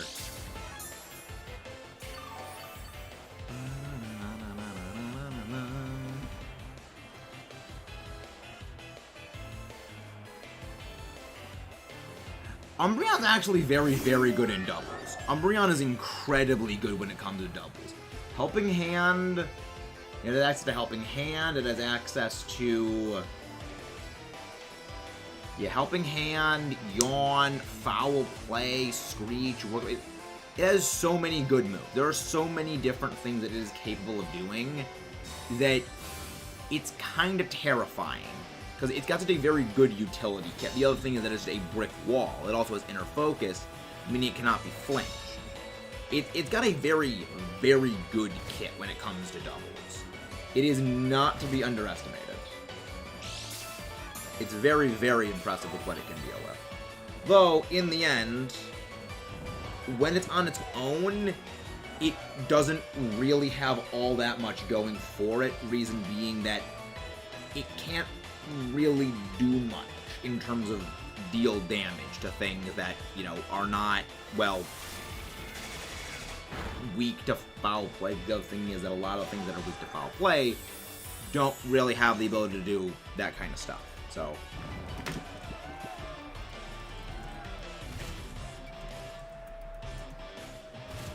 we also, like, we did say no stall, guys. Like, this is the reason why we said no stall. This is exactly why we said no stall. Specifically because of this.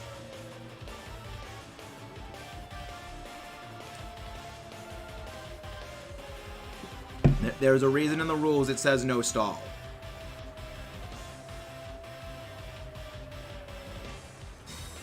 Because we know in the end, like, this is not when the Umbreon has no means of actually beating us. It has no actual damage because we resist any dark move unless it has Toxic, in which case it can't Toxic because it can Yawn, which means in the end we're still going to beat it.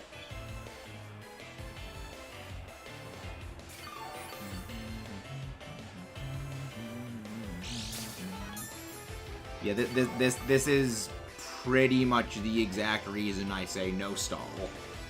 Specifically because it just draws things out.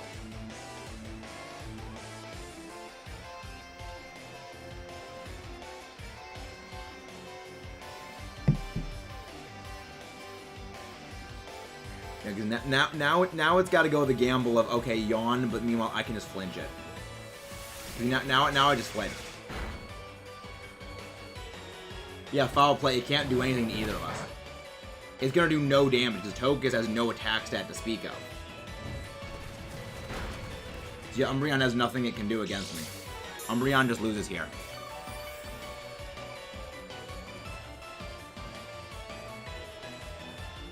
Oh, right, inner focus. I love how I said, oh yeah, inner focus. And then I was like, oh yeah, completely blanked on that. I completely blanked on the fact that I said, oh yeah, inner focus, it can't be flinched by fake out. Immediately brain deads on that. Immediately brain deads on that.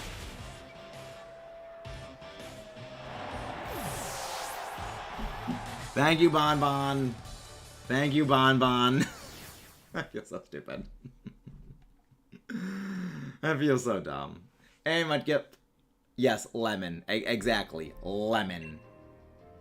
There is lemon. Good game, Kayla. But again, Kayla, there's a reason we say no stall. There's a reason in the rules I say don't bring stall. There's a reason in the rules it is no stall.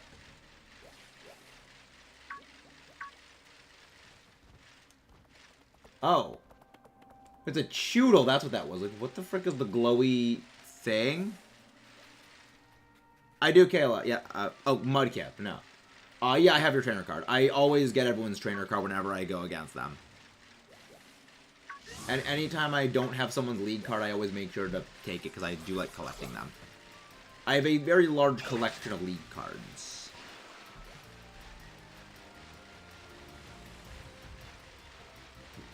I like to hoard them. Mostly because I just like to look through my lead card collection. Like, oh yeah, I'm this person, this person, this person. I do not think I have seen your trainer card, Mudkip. I don't think I have seen it. Alright, let's see. There's the thing. So where is... Oh, the Rotom Island. That's where this one is. Yeah, I feel like the... Like, I feel like these things would be better. I'll look at it later, Mudkip. Alright, there we go. Please be... Yep, there's a Spectre. Alright, we need you guys to pop in for some of these Spectre battles. Remember, Zacian is the best answer. But dark types like Bisharp and Yveltal are fantastic options for as well.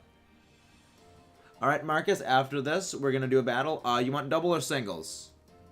Double or single battles. Just make sure to read the rules before doing the battle.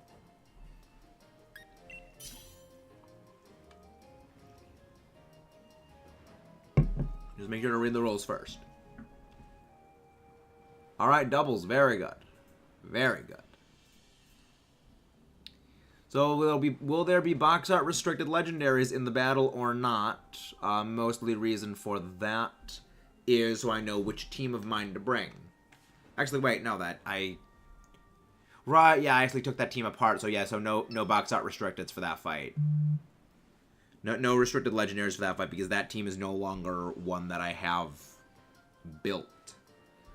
And then to go make that team, I would have to, of course, reveal the entire team beforehand, which kind of is counterproductive. I mean, if you can make Pichu do useful things in competitive, I respect that, Bonbon. I mean, it does get access to Fake Out, and it does get access to Lightning Rod, so that's a decent thing. I mean, again, you are the most terrifying. You are the most terrifying Pichu in existence. So I respect it. I love that how there was just that one day of Smash where you were just styling on everyone as a Pichu, and it was like, why? Why is this Pichu able to obliterate everything? This Pichu just obliterates worlds. Bonbon, the Destroyer of Worlds, is exactly the thing. Bonbon is the Destroyer of Worlds. Yeah. What do you mean, Marcus? What do you mean, wait?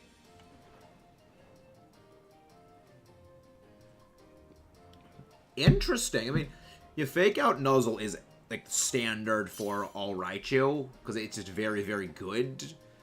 Like, yeah, that's pretty much what all of them use because it's just that dang good of a move. It's like freaking Nuzzle. Like that Nuzzle it gives everything a bad day. If it's not a ground type, you don't have Lightning Rod or you have Volt Absorb. It just gives you a bad day. I mean, there's Pokemon that have Limber, but like no one uses anything that has Limber. Nothing competitively viable has Limber as its ability being used. Like, there's some Pokemon that have that. Like, Liepard is good. Like, Liepard had a niche in competitive doubles for a while. However, its niche was it was just fast and had Fake Out, and then eventually other stuff just became better because other stuff just got used more than it. It wasn't that great. Main reason for that came down to a little thing called stats, and Liper doesn't have great ones. You don't need to be in Workout C. You don't need to be in Workout C, Marcus. You just need to join in the XCOM. You just need to be in. It's in the XCOM, Marcus. It's in the XCOMs. It's in the XCOMs.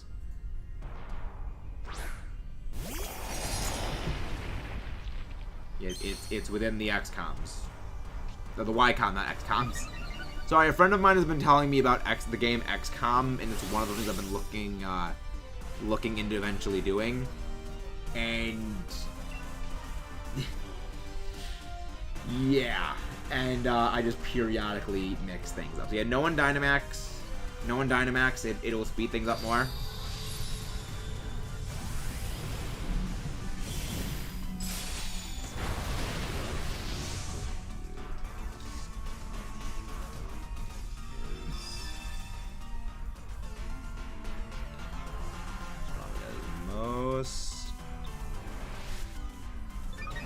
Most devastating status. Burn state spells.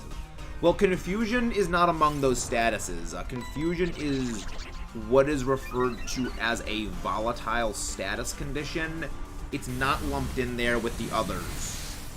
You also forgot you forgot poison though. I would say most devastating would probably be at this time. I'd say burn. Main reason I would say burn is probably the most devastating is it will cripple physical attackers. However, if you're not a physical attacker, you're not really going to be affected by it. But, I mean, it could go either to paralysis or burn. You know, either or of them is, I'd say, usable. Like, either or of them is devastating. It just really depends on your perspective, I guess. Yeah, you were forgetting poison. But yeah, Confusion is not among them. It's called a volatile status condition of like infatuation or a curse, where if you switch out, it goes away. Whereas the others they're non-volatile status conditions, like they persist even when switched out. A good way of thinking about them is, does the status linger after the battle ends, or does it go away when the battle ends? That's a good way of thinking about it. And Confusion goes away.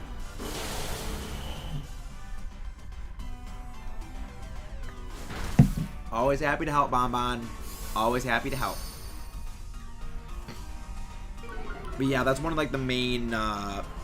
There's all kinds of just competitive things that stuff has, and yeah, burn or paralysis. I would say they are the two most devastating, and it really comes down to your individual, like I guess, team composition. Which one is more devastating? Because on the one hand, paralysis, you know, it cuts your speed by a little bit. You can get outsped. Paralysis in general, you can get fully paralyzed and not be able to attack that turn. But on the other hand, burn deals residual damage every single time you attack. It deals residual damage at the end of your turn, and also cuts your attack stat in half. Which, I mean, if you're a special attacker, it's not going to bother you, but the damage is definitely not good. Plus, if you get your tank burnt, well, that's going to eat into their ability to tank stuff. Burn is so devastating. The reason why Will-O-Miss is hardly used is in the name. Will-O-Miss. A lot of it comes down to the 75% accuracy that Will-O-Wisp has is very, very off-putting. That's the reason why a lot of people that's one of the reasons why a lot of people, if they want to burn, they will actually just use a water type with Scald, because even if you don't inflict a burn with Scald, you're still dealing out some amount of damage. Is there 85? Really? It's almost 75 at this point. But yeah, I mean, even then, 85% accurate. 85% accurate for a move that's only purpose is to inflict burn. It's... A lot of people don't really think it is that worth it to have, just because there's no move that will reliably always inflict it. And always hit. You know, Zap Cannon always inflicts paralysis if it hits, but it's a 50% chance of hitting. Inferno always burns if it hits, but it's a bigger chance of hitting. Yeah, Spore, exactly that.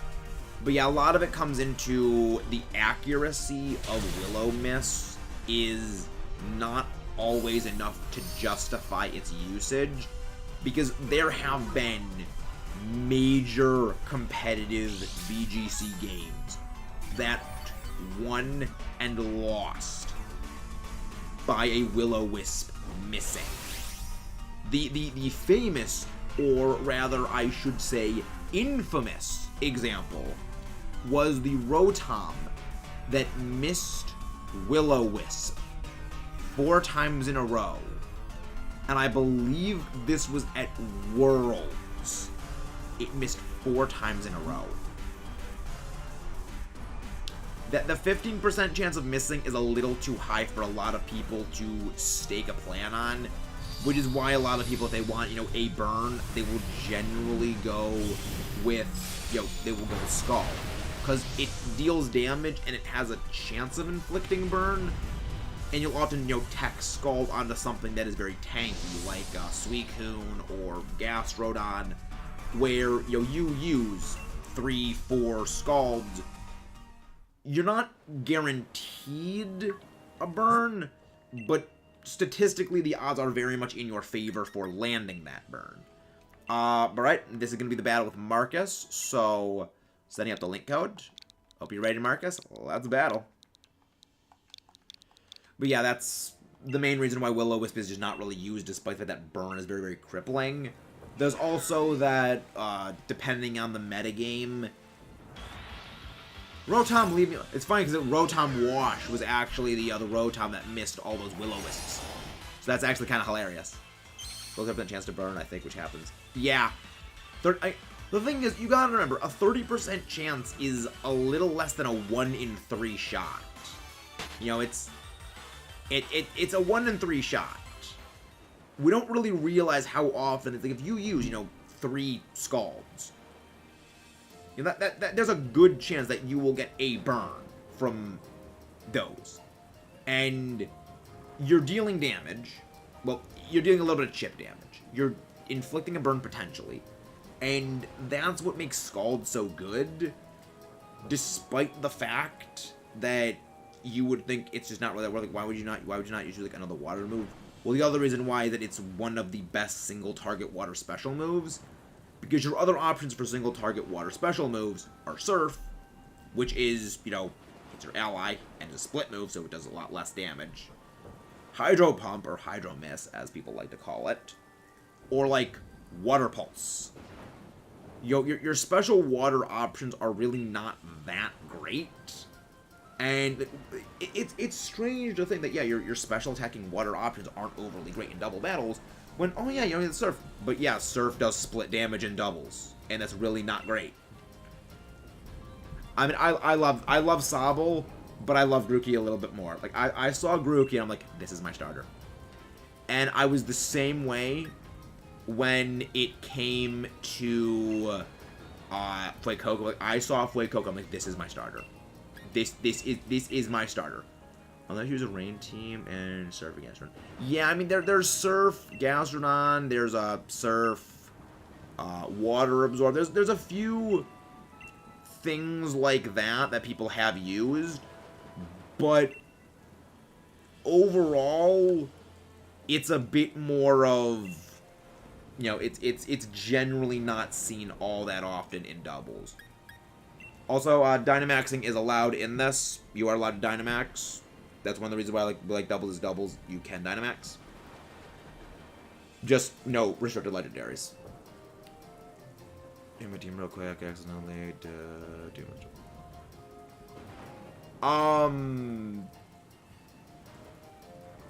I'm not. Okay, yeah. You can change. Yeah, you can change. There's a lot. That's the reason I love doubles. That's the reason I prefer doubles to singles. Is with singles, the strategies are a little bit more passive. It's switching into this thing from that, switching into this Pokemon from the Pokemon that's presently out, if this threat is on the field, or if this thing is coming in, or it's very much, the strategies are very much oriented around switching and, you know, waiting for that opportunity like a chess match. Whereas with doubles, the strategies are much more active. And I just prefer like that more active style of battling. You know, I like the active strategies, which is, it's much more fast-paced, as opposed to, you know, singles where it is a lot more passive. And, you know, I like to go aggressive. I like to go aggressive when it comes to things. That's why I love sand teams. Yeah, I mean, one of my favorite things is again, Sand X control Tyranitar. I love that strategy. I have used that strategy for over 3 years on just one specific team. And it still pretty much works. Has it fallen off a little bit? Yes, Kyogre's a thing. It's kind of fallen off, but it's still really good. Yeah, one of my favorite strategies someone ever did with Hatterene, with Gmax though, involves Riolu. For those who don't know about this, a strategy that people did to bypass the whole lowered priority that Trick Room has is a Hatterene would know Trick Room. It would Dynamax turn 1, use Max Guard. However, the game reads that Max Guard as the move it was initially. So it reads that as, okay, Hatterene used Trick Room. You use...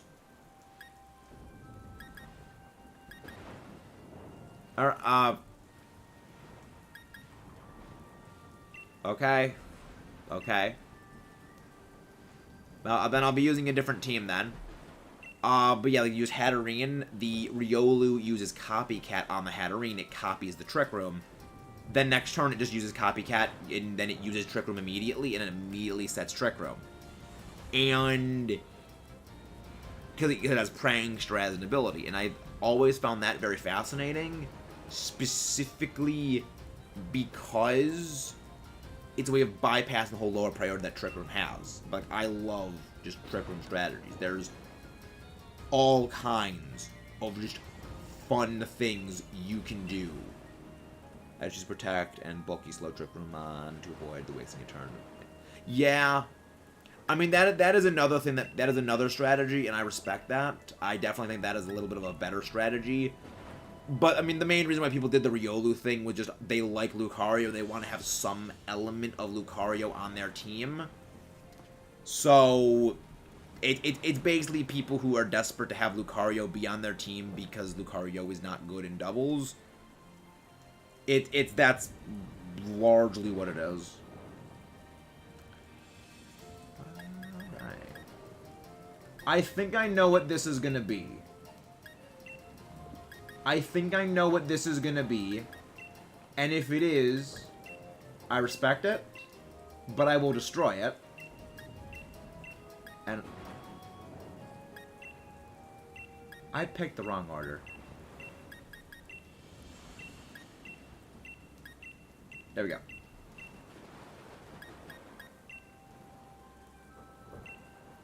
Alright, I'll only pick 5 then. I'll only take in 5. I'll only take in 5 then. Hey, there's a bulky slow Pokemon to avoid this. Yeah, there's all kinds of strategies. There's all kinds of different strategies that you can use in double. That's why I love it. But yeah, there's a lot of stuff.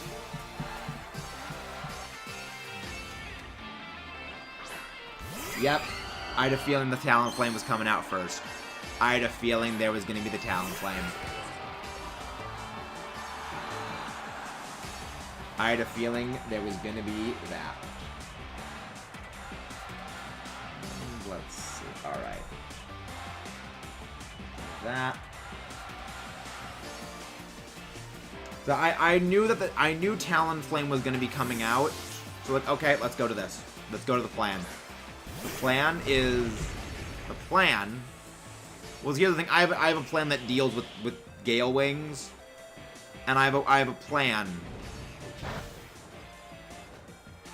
Really?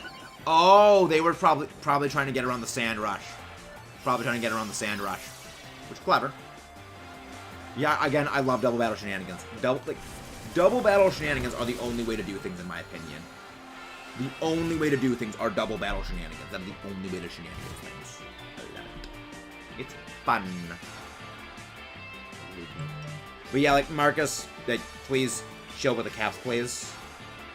I do have a shiny Gyarados. I do indeed have a shiny Gyarados. But yeah, Marcus, please, like, chill with the caps, please. Ooh, stealing. Then again, Talonflame has less of an attack than a Moongus. That probably is going to do all that much. Yikes!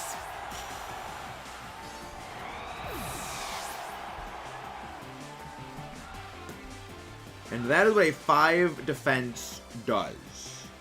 And that is what 5 defense does. Oh! Okay, most people when they say Gary, they mean Gyarados. Okay. I do not have a shiny Gastrodon yet. I do not have a shiny Gastrodon yet. That is coming. That is eventually going to be a hunt I'm going to do. Yes, Angel, we will have, yes, the next battle that we do, you will be in it, Angel. But yeah, no, I do not have a shiny Gastrodon yet. Gastrodon is a shiny I'll be eventually hunting.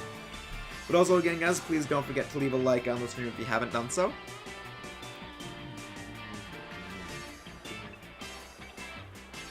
I will take Storm Drain. Use the same Pokemon 6 times. What would you do? Would you just bring 6 Pichu, Bonbon? Would you just bring 6 Pichu? Yum yum. Yum yum. What power? Dark Side Go. I'm not sure I understand the name of Dark Side Go. Check the description below, Zetar. There's a link. There's a rule set in the description below. It's both. It's both of them. Gary, run. You only use the 2. Only if you guys are okay. I love Gastrodon again. I freaking love it. It's just there are few Pokemon that give me the same innate joy that Gastrodon does. It's just I just send this thing out and it just stands there in front of things like, what are you gonna do to me? What are you gonna do to me? That's why I love Gastrodon so much.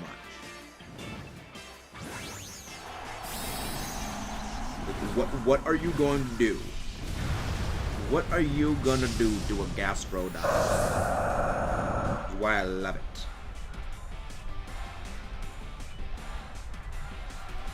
I think I know what's gonna happen. I think it's gonna go for Solar Beam as Max Overgrow onto the Gastrodon. And that's quite okay. Everything, I'll be honest. Yeah, like, I mean, the thing is, Lance's team in the Soul Link champion fight was ridiculous. Like, the fact Lance had that as his team is like, I had Snipe Shot bypasses. Yes, but yes, yeah, that would have done that. Yes, it would have bypassed. Snipe Shot would bypass that, but yeah, Hydro Snipe would also bypass it. I think Hydro Snipe would have bypassed that.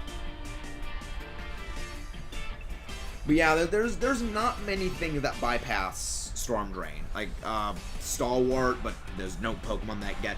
But Groudon does not get. Groudon is not going to water move. I mean, if you could skill swap something to Stalwart, then yes. Then again, Barrascuda. Barrascuda would bypass it because Barrascuda's Pelor Tail bypasses that. Oh, you can get G-Max and Inteleon. You just gotta bring the guy some Max Mushrooms and bring them up. Or bring them in Inteleon and bring the guy the Max Mushrooms. Then you will be getting the G-Max Inteleon. Oh, is it YouTube? Is it? Wait. The rules aren't there? I could have sworn that I saved the rules. I saved the battle rules there. Oh. I forgot to click save. I forgot to click save. I'm an idiot. Refresh the thing, it should be there now. I have an idea for Primal Groudon's abilities at randomized Storm Drain. Oh my gosh, please. Please don't even put that image in my head, Raphael, of Storm Drain or Water Absorb on a Primal Groudon. That is a new level of horror. Well, the other thing is that its normal ability makes it immune to water anyway, so it wouldn't really do all that much. Look, that's like the interesting thing about Primal Groudon, is that if you take away the ability, it really well, the way we're doing things, Angel, is we're doing a Dynamax battle of the Glastrier Spectrier, or, you know, the Pokemon. We do a battle of Glastrier Spectrier, then we do a battle with the viewers. That's the way the thing is working. It isn't just the viewer battles, it is a mix of the battles with Glastrier Spectrier, the raid Pokemon, and then the viewers. That's how it goes.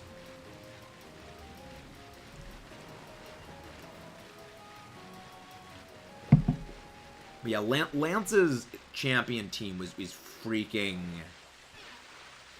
Like, Lance's team is just freaking bonkers. Well, the thing is, the special version of Sap Sipper is Storm Drain. Well, I mean, sort of. Sap Sipper works a bit differently. Like, Sap Sipper doesn't draw moves to you. Will you tonight sometime soon? Yeah, I heard about Clefable, but also I've heard that Clefable is kind of broken, and that a lot of the things with it are just kind of broken. And that's... No, you do not get them shiny. You cannot catch the Glastrier and Spectrier. You get very good items by battling them. You get very, very good items by battling them. Yeah, I mean, the one thing that's been a little bit off-putting for me, like, you know, playing Unite on stream Bon, is that a lot of the things in the game are pretty broken and unbalanced, and I don't really enjoy playing the game when being rage. Well, again, Sap Sipper Primal Kyogre wouldn't really be that great, because the big thing that Kyogre has that really, really helps it is the rain boost its damage. And the rain boosting its damage makes it ridiculously aggressive, and you take away the rain, well, it deals a lot less damage now. You know, it's kind of one of those things where, like, they're so heavily dependent on their abilities. If you take away the abilities, they really don't do that much. It's sort of an interesting little conundrum where a lot of other Pokemon don't really have that same sort of... I don't really want to say dependency on their abilities, but... Like, again, there are some that have, you know, dependencies very heavily correlated to their abilities, like Azumarill's one of them, Medicham is one of them, to a degree, Cloyster is one, but even then, Cloyster is also a spike setter, so, like, there's other things with Cloyster. There's a few things that... There's a few things that are a very heavily dependent ability, but if you took away Primordial Sea from Kyogre, it would really drop off a lot in terms of its power, because, like, the rain is really what makes it good. The other thing is that the rain also shields allies like Ferrothorn and, well, most notably Kartana and Scizor from being hit by fire-type moves. So you don't just lose, you know, the Kyogre's damage benefit, you lose the safety net that ability provides to its allies. I wonder what DAs would be like if Game Freak implemented all forms like Primal Groudon or Orlando Therian. They would be nightmares is what they would be, Raphael. They would be nightmares, because I never want to deal with a Primal Groudon ever again. I never want to deal with another Primal Groudon ever again. Yeah. Those are horror stories that... Well, I say those are horror stories that I would like to leave in the past, but November 5th is coming back. And for those who don't know, For those who don't know, we do something special. There's something that is actually very special that we do every November 5th that is actually related to the primals. So, yeah, that's something that we do every year on November 5th. Not really gonna go into the full details of everything, mostly because it is a bit of a thing. Where the hell is... Where in the freak is the thumbnail? I know it should be here somewhere. No, it's not here. Really? Where did it go? Really? Well, okay, well, I mean, I at least know where it is, so I can just go grab it. But yeah, there's something that we do every year for November 5th, and I like to go grab a picture of what it is. Yep, I got my Volcanion and my Genesect code. I got that. And yeah, we're ready for that. I'm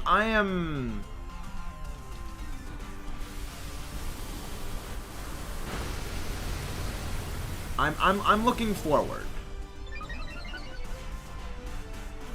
I'm looking forward to the stuff.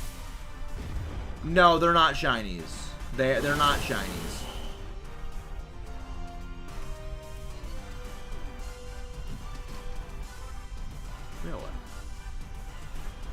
Really, why was it not popping up? Really? So that's... Really? Okay, that's... Okay, okay, that was weird. But this is...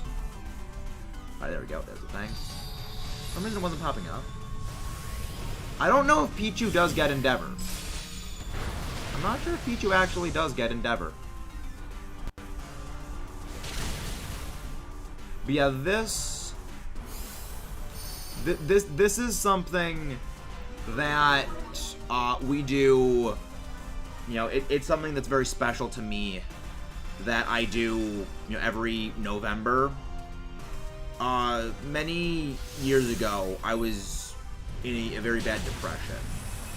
It deals with the passing of a friend of mine, and going to a regional event or Ultra Series with a lot of my friends was really the first step on sort of like the healing for getting better and like coming out of that depression. And every year, you know, to celebrate that friend as well as, you know, celebrate all the friends I have met because of the channel, we do a night of VGC Ultra Series 2019. Just battle with you guys. The reason why Mega Rayquaza was good was that it was the only Mega that didn't need to hold a Mega Stone in order to exist. So you could equip something like a Life Orb to it, and then do even more damage. The other part was, as a flying type, Delta Stream works with it to negate its weaknesses. So that way, okay, well, your weaknesses are negated. You are now resistant to electric. You are not quad weak to ice. You are not weak to rock. And all of your defensive negatives are completely gone. All the defensive and offensive positives stay. And so you're basically able to do a lot more damage. Your bulking hits out better. And overall, it's just obnoxious, is really what it is. Yeah, I'm glad that Mega Rayquaza doesn't exist anymore. I've said this many times in many previous streams. I'm glad Megas are gone. They were not fun competitively to play against, and they were just very unhealthy to exist within the competitive sphere, because they outstatted everything to such an insane degree that one of the big complaint a lot of legendaries get is, well, legendaries have too good stats. Their stats are too good. Nothing can compete with them. The same is true of megas. The difference is that a lot of the megas were of relation to Pokemon that were popular, so people are more willing to look past that. As well, the other thing is that people don't realize how high a lot of megas stats actually are, and that they actually rival and in many cases surpass the stats of legendaries. Because, well, I'm used to this Pokemon being, you know, this thing, which isn't really as powerful. You know, I think of this Pokemon as being this thing. And the mental connection is really not... The mental dissonance just is there, and it's not really registered as being the same kind of power. I mean, Pokemon with a single stat of base 200 or higher. Blissey. Blissey, 252 HP. There we go. There's the last chair. All right.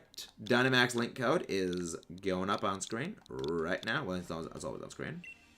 Yeah, Blissey, 252. What was the ideal drive for Genesect? That's a good question. Like, that really comes down to personal preference, I guess. Because on the one hand, the burn drive is for anti-Genesect and anti-Steel type attack, so you can use it to destroy other Steel types. However, the Douse drive is good for dealing with Fire type, so you get water, deal with fire. What Pokemon has a higher stat total than Zacian? Zacian has, I believe it's in the 670s range. I think, attack stat wise. Well, Zacian's base attack stat is 170. Nothing other than Deoxys attack form that is not a Mega Evolution. Well, yeah, no, Deoxys attack form, yeah. Nothing other than Deoxys attack form that is not a Mega Evolution surpasses its attack stat, because I know...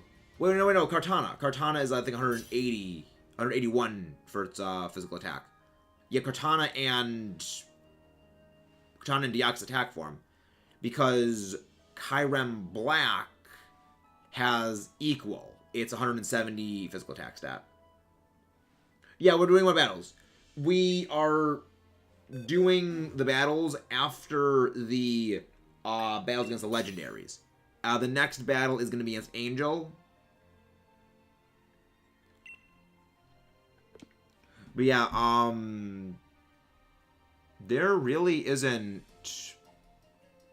much that rivals the attack stat. Normally I join, but I'm on vacation. Understandable, Raphael.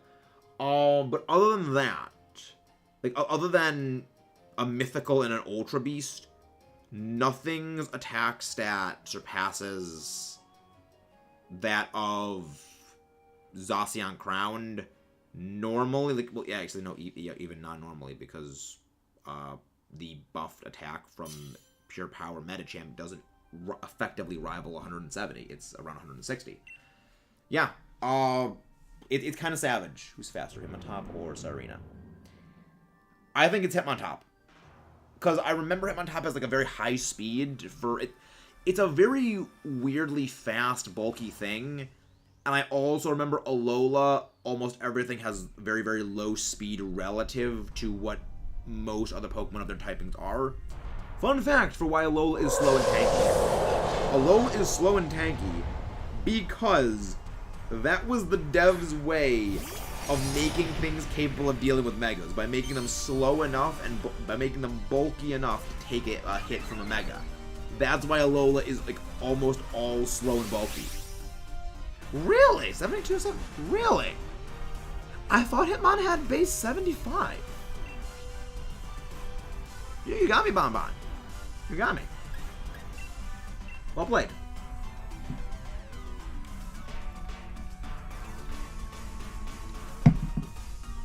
Well played.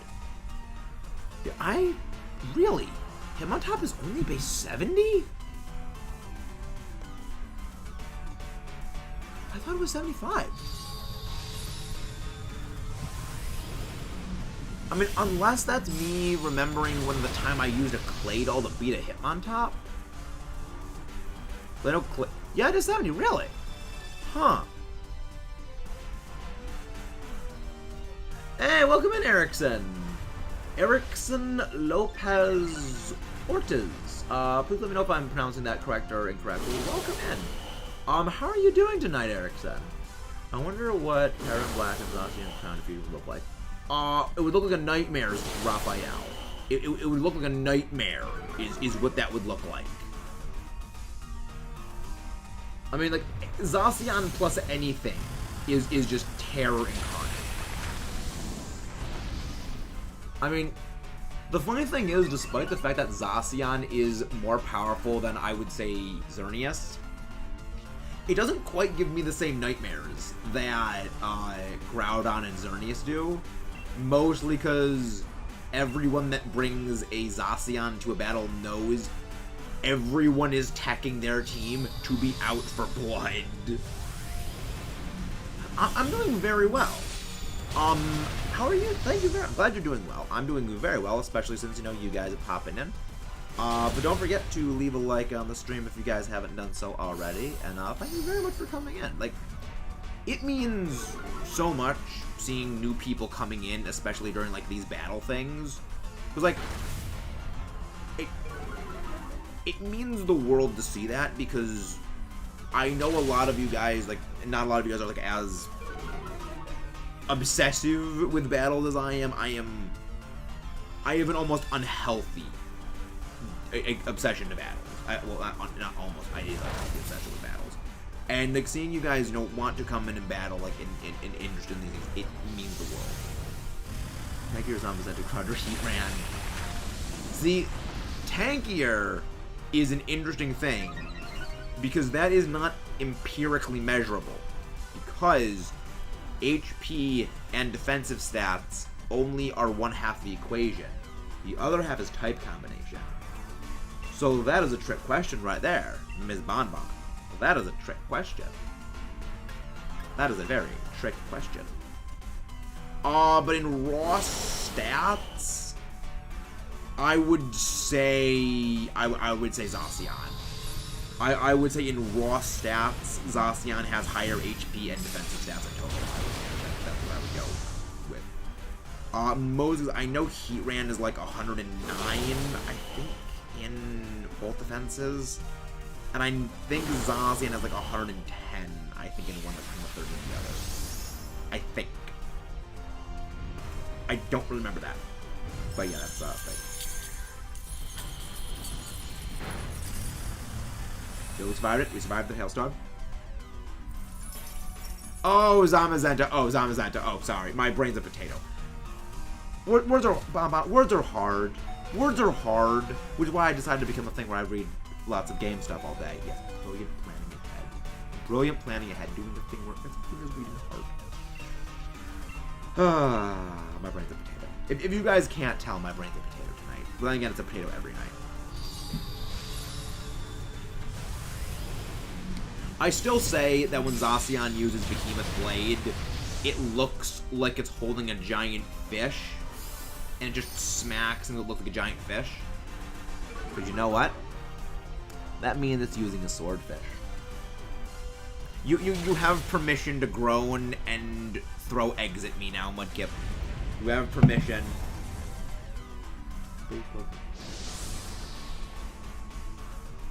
See, here, your words need to be chosen very carefully, Bonbon. Because baby Pokemon is a term. It is specifically reserved for the Pokemon that are in the undiscovered egg group and hatch exclusively from eggs. So do you mean base stage 1 Pokemon or baby Pokemon? Because there is a difference. But the answer is Abra. Again, I know more about this stuff than I really should. It's not healthy. Okay, so stage 1, again, it's Abra. And I know that because a joke is that Abra has a higher special attack stat than Mew. One of my favorite jokes is like, yeah, Mew is that. There's 2 with 105. Oh, Solosis! Solosis is the other one. Alright, Angel, this is the battle with you. Hey, Witty, how you doing? How you doing, Witty? Code is always on the screen, Angel. It's the same code. It's the same one we always use. 192833746.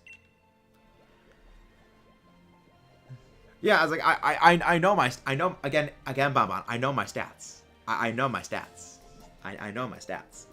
It's I mean, I've done a lot of the bio cards for I am working on the bio card data template for. It is not forgettable, Bonbon. It is one of my it is from my beloved Unova region, my home of Unova. How dare you say it is forgettable? I love Unova. But yeah, I mean, I've also been doing the data entries for the bio card algorithm, which means I have to put in a lot of the Pokemon data, like a lot of Pokemon stat data, and like just look over and double check it for things. I also love Reuniclus. Like, granted, I mostly love Reuniclus because one of my friends could never pronounce it right, and it would. Wait, like, your battery died? Or, like, did, like... Wait. Wait, you mean, like, the batteries died in it, Angel? Or, like, the thing just shut off and isn't turning back on? Oh, this is bad. Okay, battery, okay. In that case... Okay.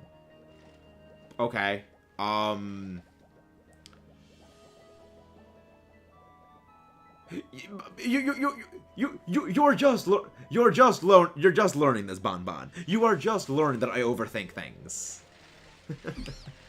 you haven't realized that in the like 5 months you've been on the channel that I overthink things. It is my one major defining character trait is that I overthink everything into oblivion. I love you guys. You guys always put a smile on my face. Like if you guys knew like the what happened earlier today, it's very good that you guys can always put a smile on my face. I'm not gonna go into it because it's not like I like keeping the positivity in the videos. I don't want to go to the negativity. Oh, Heracross. We don't need this. I will not stop. I will never stop. Can't stop. I won't stop this. I will not stop. There are no brakes on this train. There are no brakes on this train, Bonbon. You shouldn't have gotten on because there's no brakes. Alright, do I have a fly? I need a flying type. Are you level 100 yet? You do not have a flying type move. Crap. Does any of my things have a flying type move? Yveltal, you have a flying move. Okay, good. You have a flying move. Yveltal, you have a flying thing. Okay, Yvel has a flying thing. I make a pretty good edge. I love Heracross. Like, I could do... I can do a pretty dang good Ash's Totodile. I can do a very, very good Ash's Totodile. And... I don't like doing it all that. Like, I did it once, I think, in the Soul Link at one point with Foos. I don't remember what point. It might have been off screen. But I don't like doing it all the time because it kind of hurts my throat. I like the Helios voice. Which for those who don't know, this is the Helios voice. Trapinch. That is Trapinch, Bonbon. I know my stuff. I know my stuff.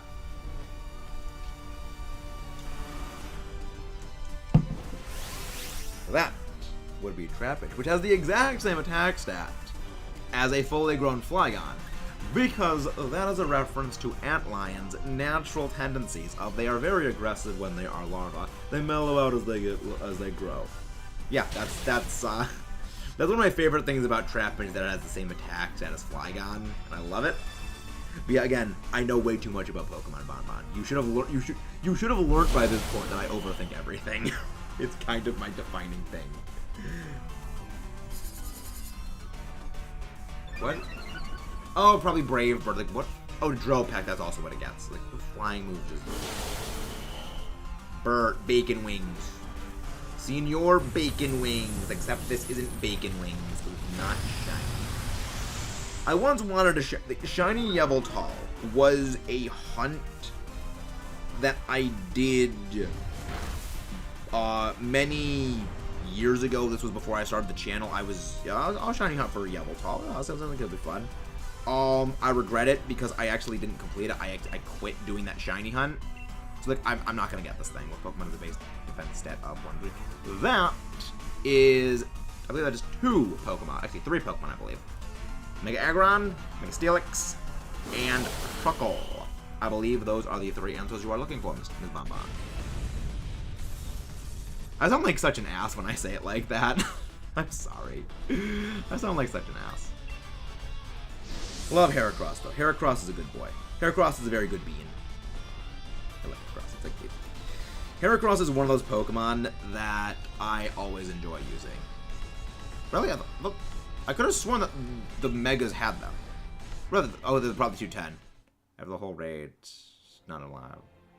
Yeah, the thing is gonna take a while to charge up. Zetar, you wanna do our battle?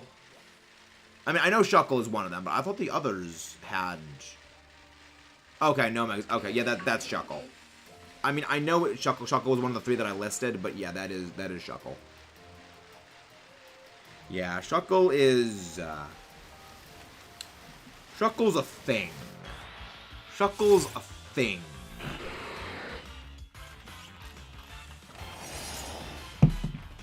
Meanwhile, Sword Doggo. Meanwhile, we have Sword Doggo.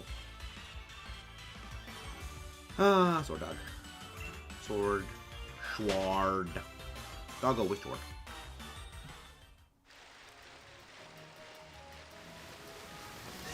Nope. Evade.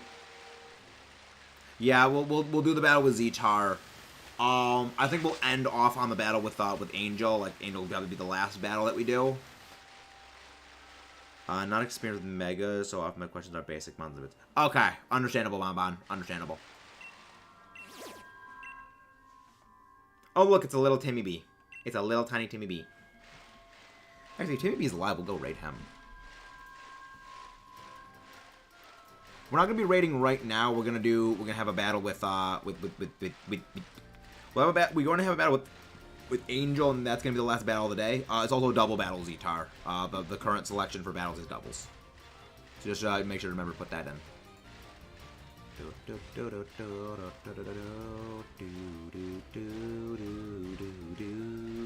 Ooh, Darkseid's got a new video. Nice.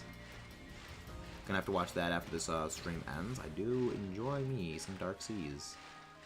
Oh, actually, that's something I've never rated before. No. Who are we going to go and raid? Oh yeah, for those who don't know, this controller drifts. This controller is broken. And I don't like that it's broken. But it's the only thing that I got. It is the only one that I mean, I have other ones. I do have other ones. Oh, that was that thing. Totodile? You know, let's go raid Totodile. We can raid Totodile. I don't think we've raided Totodile before. Yeah, we'll raid Totodile if they're still alive. What GMX Pokemon gets? That would be Colossal. I was like, not Cole. Colossal. I knew it was Colossal because I've used Santino's Colossal team, and I love that team. Like, those who don't know, Santino was the guy that used it in One World and beat Wolf Glick with it. And I got a chance to use his team because he gave me the information about it. Like, yeah, this is the team. And cause I asked, because we were doing a double battle event, and it was like does anyone know like the specs of the team? Like, yeah, here's like I'll just give you like the full team write up about like this is what everything's like the point of everything on the team, and like the functions it does, the stats spreads, this is everything. And he was just like, such a nice guy. I was like, yeah, this is the team that I used. Yep. If you need any help, I can just tell you a little bit about it. I was like, wow, thank you. It's he's such a nice guy. A nice guy. Wonderful human being. And I have his league card. I almost beat him once. He still beat me. Dynamax Steel Surge. That would be Kaparaja.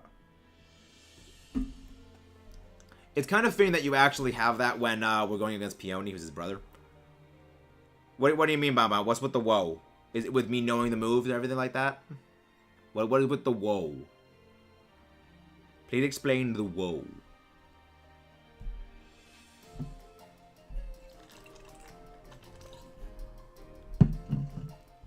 Alright, let's rock and roll it, everyone.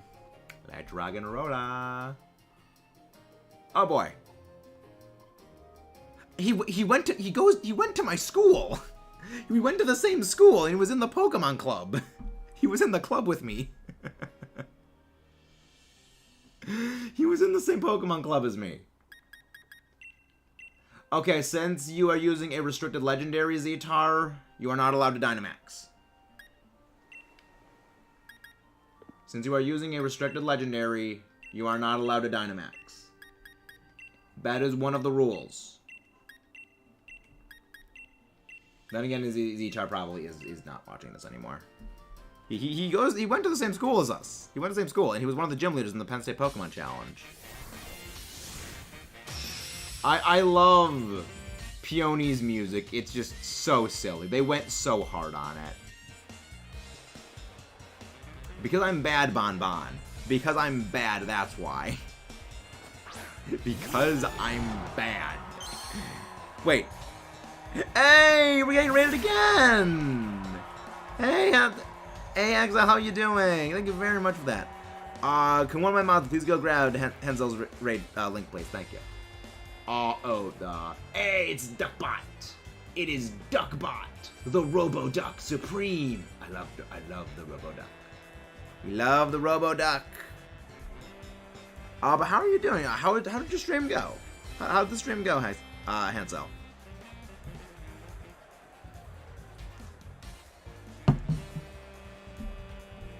It is Robo-Duck. It is the Robo-Duck.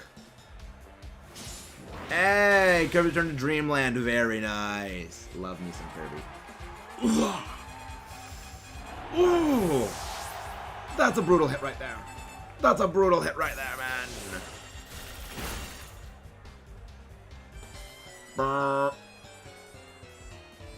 Wait. How did it trace? How did it? It's supposed to trace the ability of the Pokemon across from it.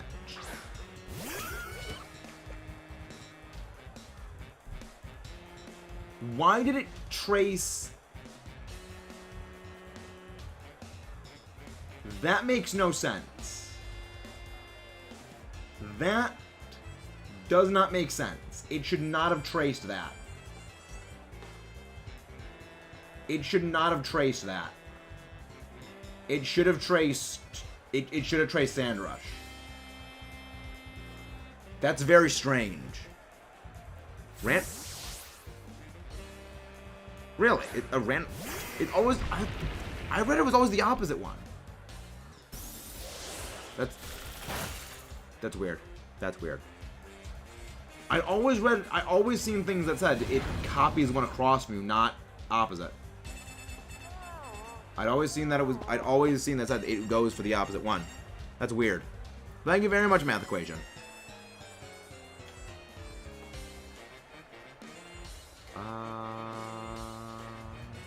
Yeah.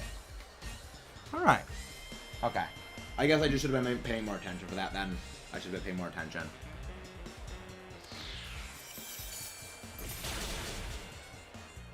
Goodbye, opposing Gastrodon.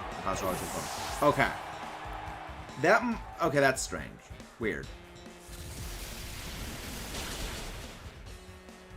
Oh yeah, discharge. I was like, oh yeah, discharge exists. Wait. Oh yeah, I should go off the taunt. Right, we have that. My brain's a potato. My brain's a potato, Bon. Again, my brain's a potato. If my brain isn't super sharp, my brain's a potato. If my brain isn't sharp, it's a potato. You need to remember that, Bon. Ah, yes, Incineroar. Incineroar. The thing that was more used than Zacian when it came to competitive. I love that. Like that is always one of my favorite things. Is that Zacian was more used. It was less used than Incineroar because that's how good Incineroar freaking is. Like the fact that Incineroar is that freaking bonkers, that it's more used than Incineroar, highlights the fact that it is just insanely good.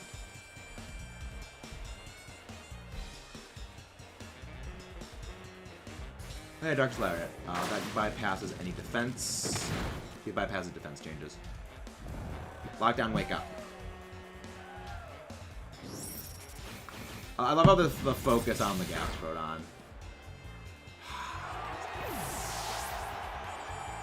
Really? You don't like Incineroar?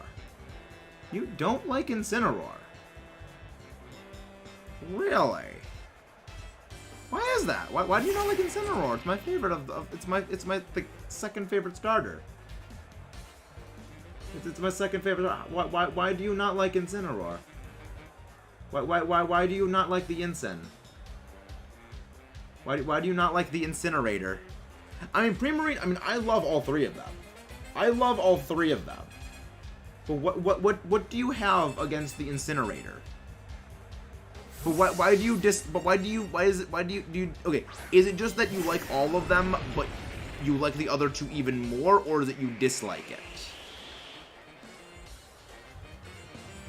Wow, Bon, that's mean. That is very, very mean, Bon.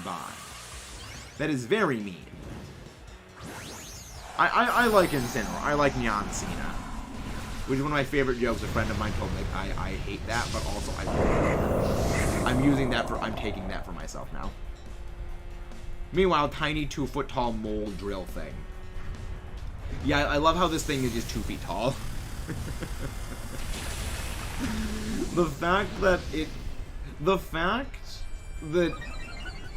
like, Excadrill is 2 feet tall, and it's still one of the most terrifyingly effective competitive sweepers there is. I love. Good, no burn.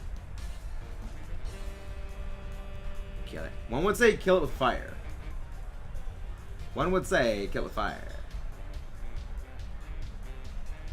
One would say kill it with fire. I mean, I like Incineroar as well. I like Incineroar. Atomic Punch from space. Atomic Punch from space. I like the Atomic Punch from space.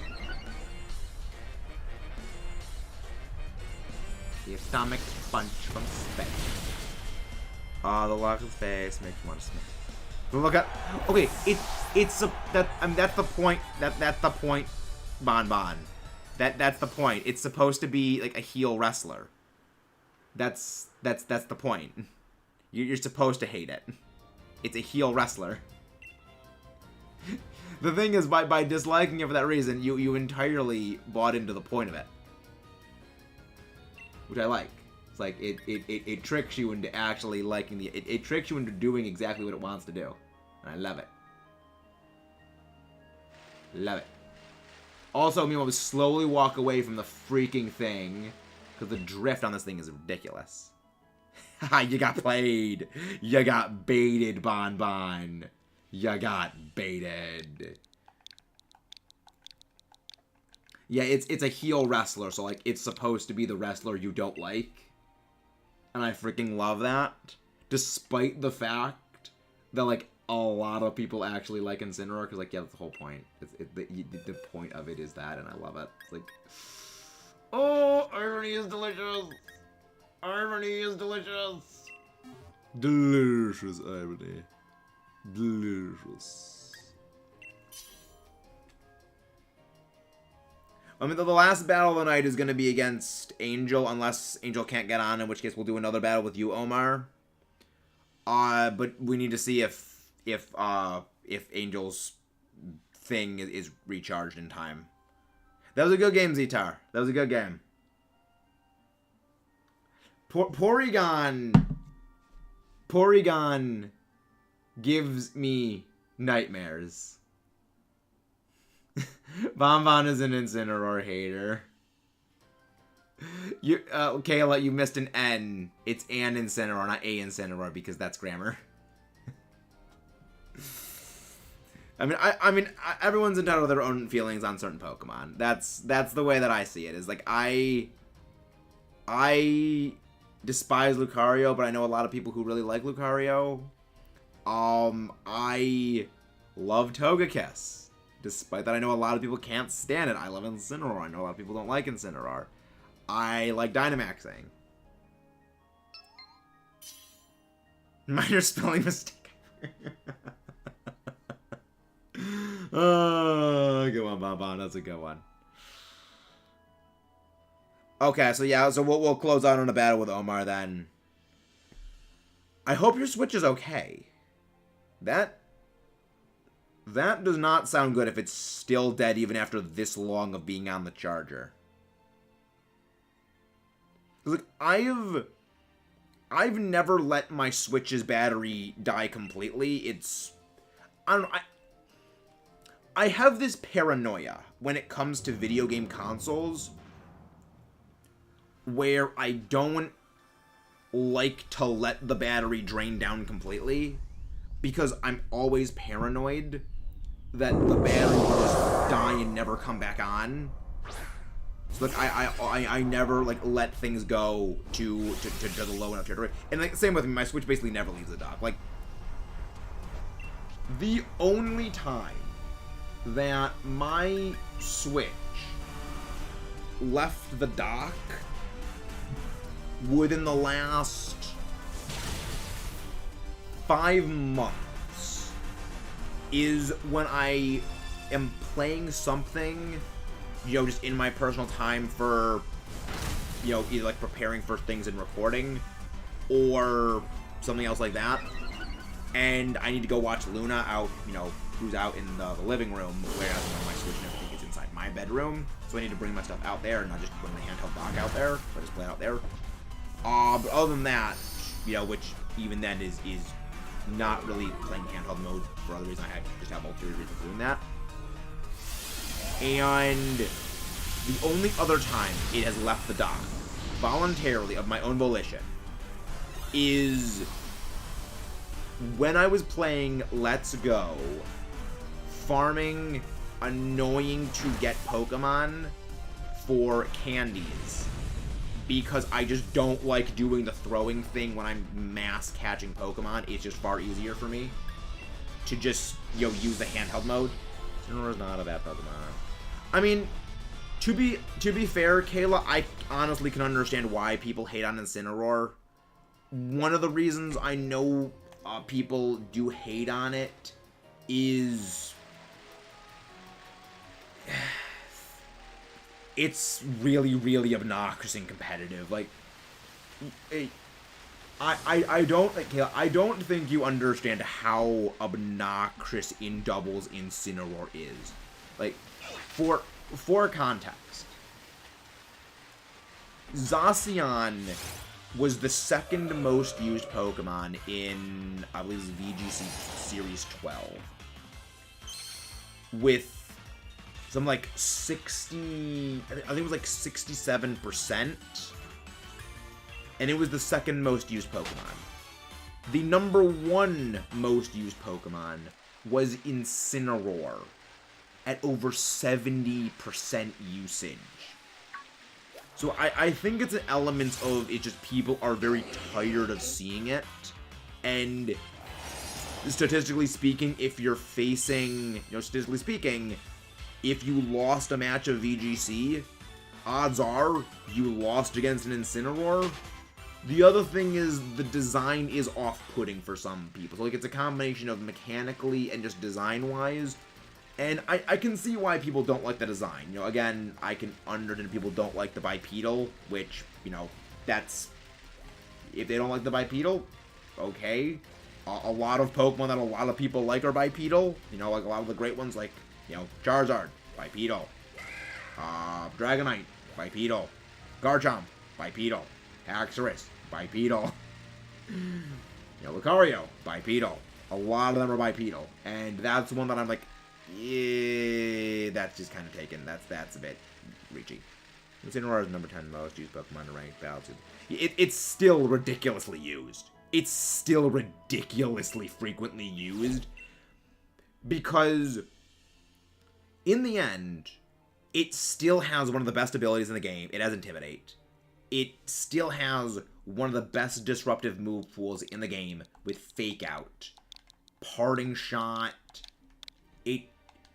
The fact that it is a pivot that can also Intimidate and Fake Out makes it just so good. That's what I mean. Like, it's a splashable Pokemon that you can basically throw on to so many teams, and it just does really, really well because it's just a really, really good Pokemon, and people are kind of tired of seeing it be as good as, like, my friend Ewan, he goes to he went to the North American Intercontinental Championships, same of Santino, and, I was talking about Incineroar, and he's like, he loves Incineroar as a Pokemon, but he hates it outside of, I think it's a neat Pokemon, but he hates it beyond that. Like, when it comes to battling and it is involved, he absolutely hates it. And I completely understand that. Because, like, it is a very obnoxious Pokemon to go up against. It has some of the best stats there are. It is very, very frequently used. And it's really not fun losing time and time again to a team that is using Incineroar. Because it's really good. Bonbon, are you sure that this thing doesn't have Lightning Rod? This thing better not have Lightning Rod.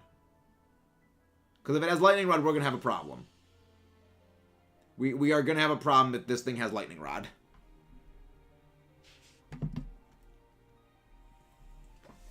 Let me get some more water.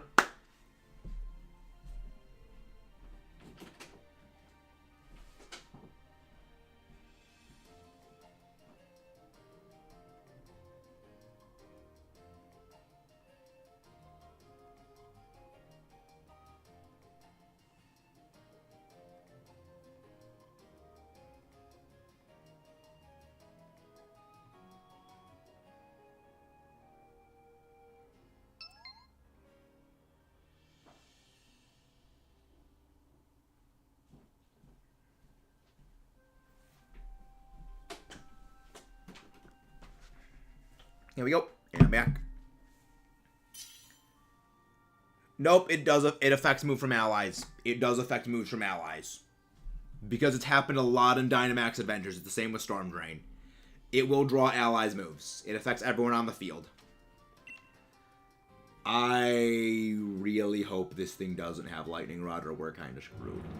It doesn't affect AoE moves, though. So if you use a move like Overdrive, it will affect them. Okay, good. It doesn't have Lightning Rod. Good. Good. Because that was... After so many iterations of... Hey, Bloom, welcome in. Hey, Bloom, welcome back. I mean, to be fair, most Pikachu, the Pikachu family does almost exclusively run, they almost exclusively run Lightning Rod in competitive. They actually run Lightning Rod in competitive, Bonbon. No, in double battles it does. In double battles it does affect allies' moves. It does affect allies' moves in double battles. I have many hilarious installments of draft leagues where that happened. It does happen in double battles and in max battles. It does happen. Wait, did Bonbon also use Nuzzle? Please tell me Bonbon also used Nuzzle, please, just for the hilarity. Ah, she was bolted. Also, I love the name Zoltan. Okay, see, Wilbert, got it. But yeah, it does that for double battles and max battles. It's really weird, and I freaking love that it does that because it leads to a lot of silliness. Zoltan. I love the name. I love the name. Though I do love Zapdos. I do love Zapdos, though. That was a good one. Like, Zapdos is my favorite Kanto Pokemon, period. Alright, okay, we will battle Angel after this, and then we will close out on some more Dynamax battles. But yeah, I love Zapdos. It is my favorite of all the Pokemon from Kanto, and a lot of that comes exclusively from my Discquake strategy fund. Like, I have extremely fond memories of, oh yeah, go Garchomp, go Zapdos, discharge Earthquake. What are you gonna do? What are you gonna do? Only eat the bird. I don't think that Corviknight would taste good, cause I mean it's metal. I don't think Corviknight would taste good. Though yeah, I'm not sure it would taste good. Meanwhile, Giant Pichu. Giant Pichu smites it from out of existence. Just smited by a Giant Pichu. Pichu is adorable. Pichu is adorable. I love it. Like, I would love to get a Pichu plushie just because Pichu is adorable. It's that adorable. I eat sand. Yeah, fair enough. Fair enough. I enjoy sand. It is coarse, rough, irritating, and it gets everywhere, and that's exactly why I love it. That is exactly why I love it. All right, so let's battle Angel. Let's battle. I'll start up the double battle thing. I'll beat Leon with this thing. I mean, I believe it, Bonbon. I believe it. You are Bonbon, the destroyer of worlds. I believe you can do anything. I believe you can do anything, Bonbon. To be fair though, Leon is not hard to beat. Actually, you give that thing like you give a Pichu like Grass Knot, you give everything else like the other moves, you're gonna be just terrifying because you can just laugh at the ground type. Love it, love it. All right, Angel. Well, let's rock and roll.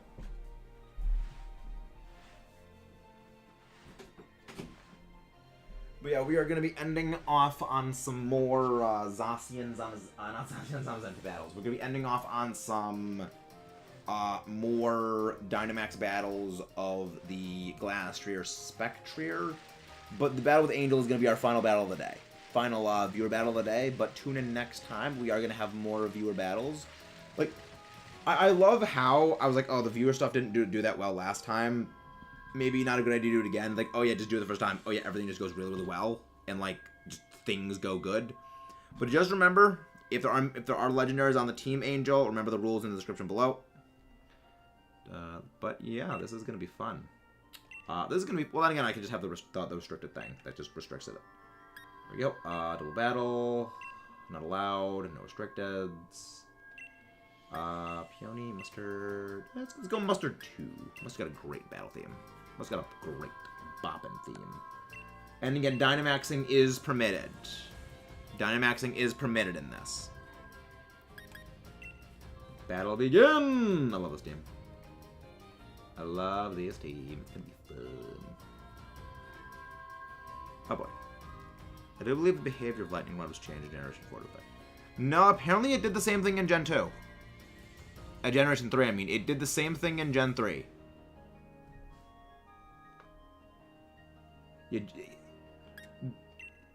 the freaking everything that exists with, what's it called?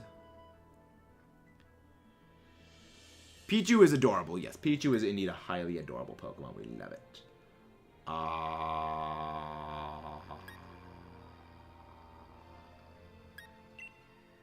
You. I think this is a good lineup.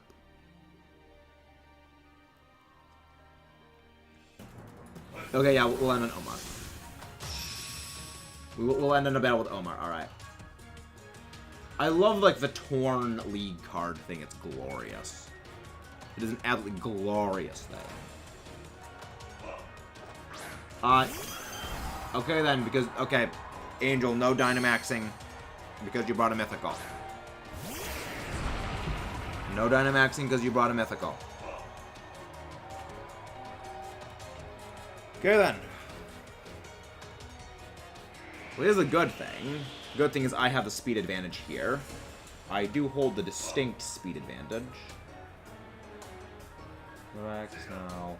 Do not fail me, Rock Slide. You have one job. You have one job, Rock Slide. Do not fail me. That. Yep. Really? So it is not a Focus Sash. Really? You are not a Sashed Cali? I expected Sash Cali. Really? Interesting. I mean, granted, Sash Cali is, like, the common competitive one. Like, it is what, like, almost everything runs competitively. So I guess that's probably what my thinking was. Tiapu Coco. Tiapu Coco. Mr. Coco. Coco. Coca-Cola. Tapu Coca-Cola. An electrical current ran across the battlefield. Okay. That's not a good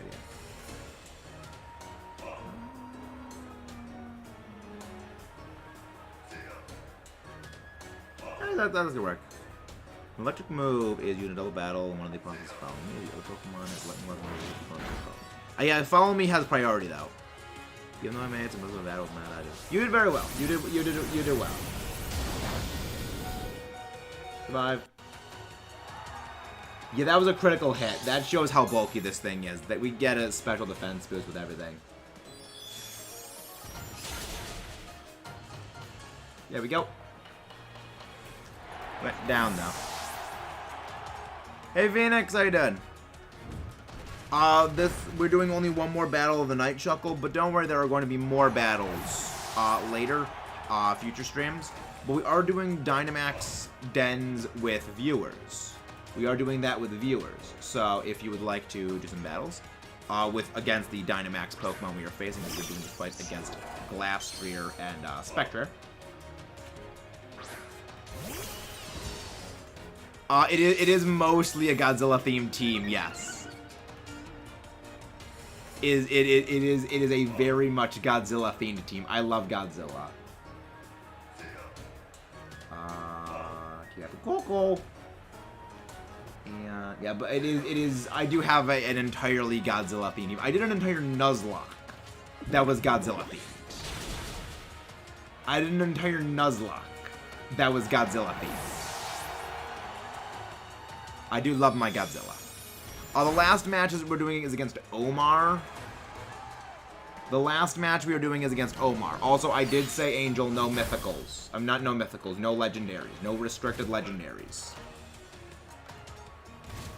There is a very specific reason I have that rule for the no restricted legendaries. Yeah, no, the last match is going to be against Omar.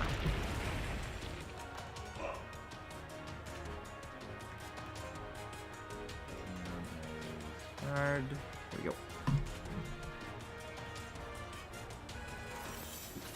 But Ice Shard is going to be the hero we needed. This is why I love me my priority. This is why I love me my priority. So also again, guys, please do not forget to leave a like on the stream and subscribe if you haven't done so already. And Lockdown chunks it. And Lockdown chunks it like a hero. Yeah, the Lapras is in a Beast Ball. The Lapras is indeed in a Beast Ball. I like to thematically style my Pokeballs. I believe... I firmly believe in thematically styling my Pokeballs to the Pokemon that is using it. Just as an extra little added flex. Just for the added flex. Because, like, winning is not just about defeating your opponent. It is about doing it in style. It is about styling in addition to victory. I mean, I just like the thematic approach. I just like the thematic fitting of the Pokeballs. I've just always liked the thematic fitting of the Pokeballs. Like, my Togepi is in a Love Ball, because Togepi is one of your Pokemon. Metagross in a Luxury Ball, because I love the Luxury Ball. Yeah, I mean, like, Love Ball is a fantastic Pokeball. Like, Love Ball is very, very applicable to things, and I love it. It's a good game. Yeah, man, remind me of Technoblade. Who is Technoblade? I've heard that name a lot. Who is Technoblade?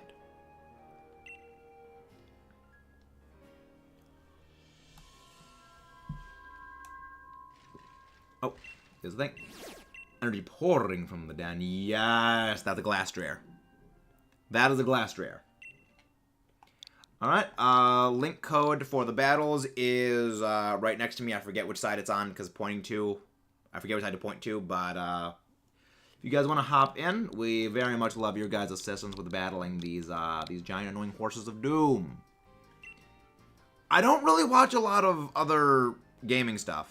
So... What's the what for? Oh. What are the horses in the dens for? So, I have an entire video about this Phoenix. Basically, every several months, Nintendo and Pokemon Company have, like, legendaries in raid dens where you fight them, and you can't catch them, but if you defeat them, you get, like, a lot of very, very good, raid rewards. And in this case, you get, like, all kinds of very, very rare berries that you can't normally get. Like, the Enigma Berry, Custap Berry, and, like... They're berries you do not find otherwise. And they're very, very rare, and, like, this is a good opportunity to get those very, very rare items. Oh, no, she found me in the overall Bonbon. Very nice. Very, very nice. But yeah, I'm a big, big Godzilla fan, Shuckle. I did an entire Godzilla-themed Nuzlocke, which we'll likely be doing a sequel to at some point. Because I love that series. It was fun. Well, I do need to figure out who, what another game... But yeah, who is Technoblade?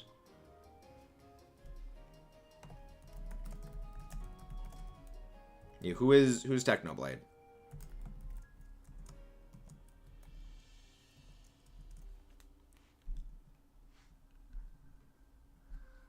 Yeah, we are going to likely end off in camp.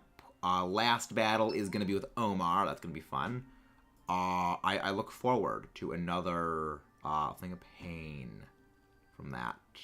Also, yeah, Maxwell is right. I don't play Minecraft. So if that's what Technoblade is from, I don't play Minecraft. And I don't really watch a lot of, like, content creators that aren't among, like, the friend group of, like, the content creators that I know, or that are not Chugga Conroy. It's weird. It's a lot of the stuff that I watch is, like, history documentaries, which may seem strange, but I find history fascinating. Well, I mean, technically Sabaton history is a part of that, because Sabaton history is, like, history of things. Like, there's that. Bonbon, please, thank you, Bonbon. Like, I was gonna say, please bring something that's not the Pichu, because we kind of need important things to kill this thing. Yeah, we kind of need, like, actual things to kill the horse.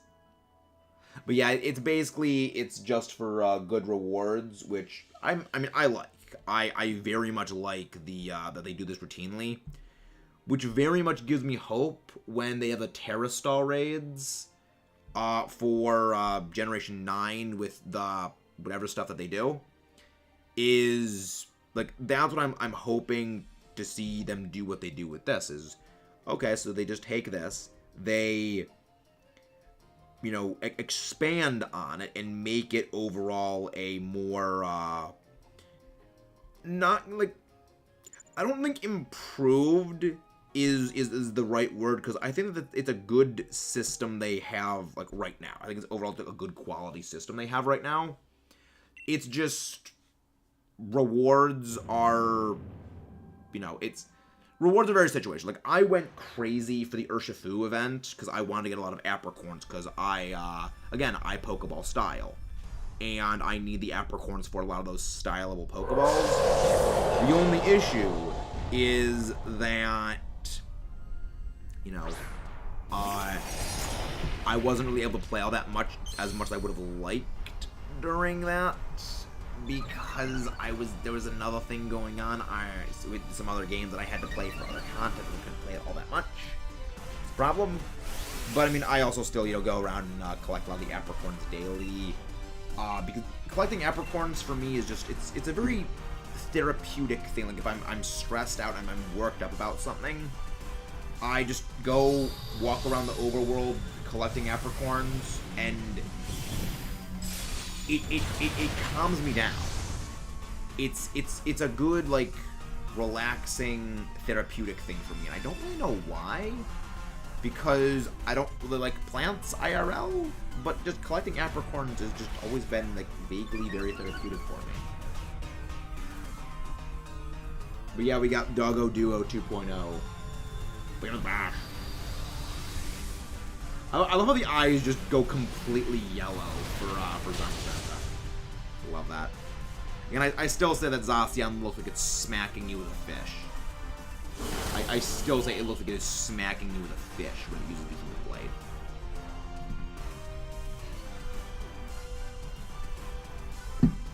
Glorious. Oh, this is bad. Okay, good. It's targeting me. It's targeting me. This is okay. I'm okay with this. Granted, I would have preferred to have targeted the Zamazenta, because that means I could take it better than I could. What do you mean those? What do you mean those hurt, Bonbon? What do you mean those hurt? The bad pun I made about the swordfish, or the Max Quake? Because the swordfish one I can understand. Because, like, it looks like a fish. It looks like Zacian is beating you over the head with a giant fish. Am I wrong?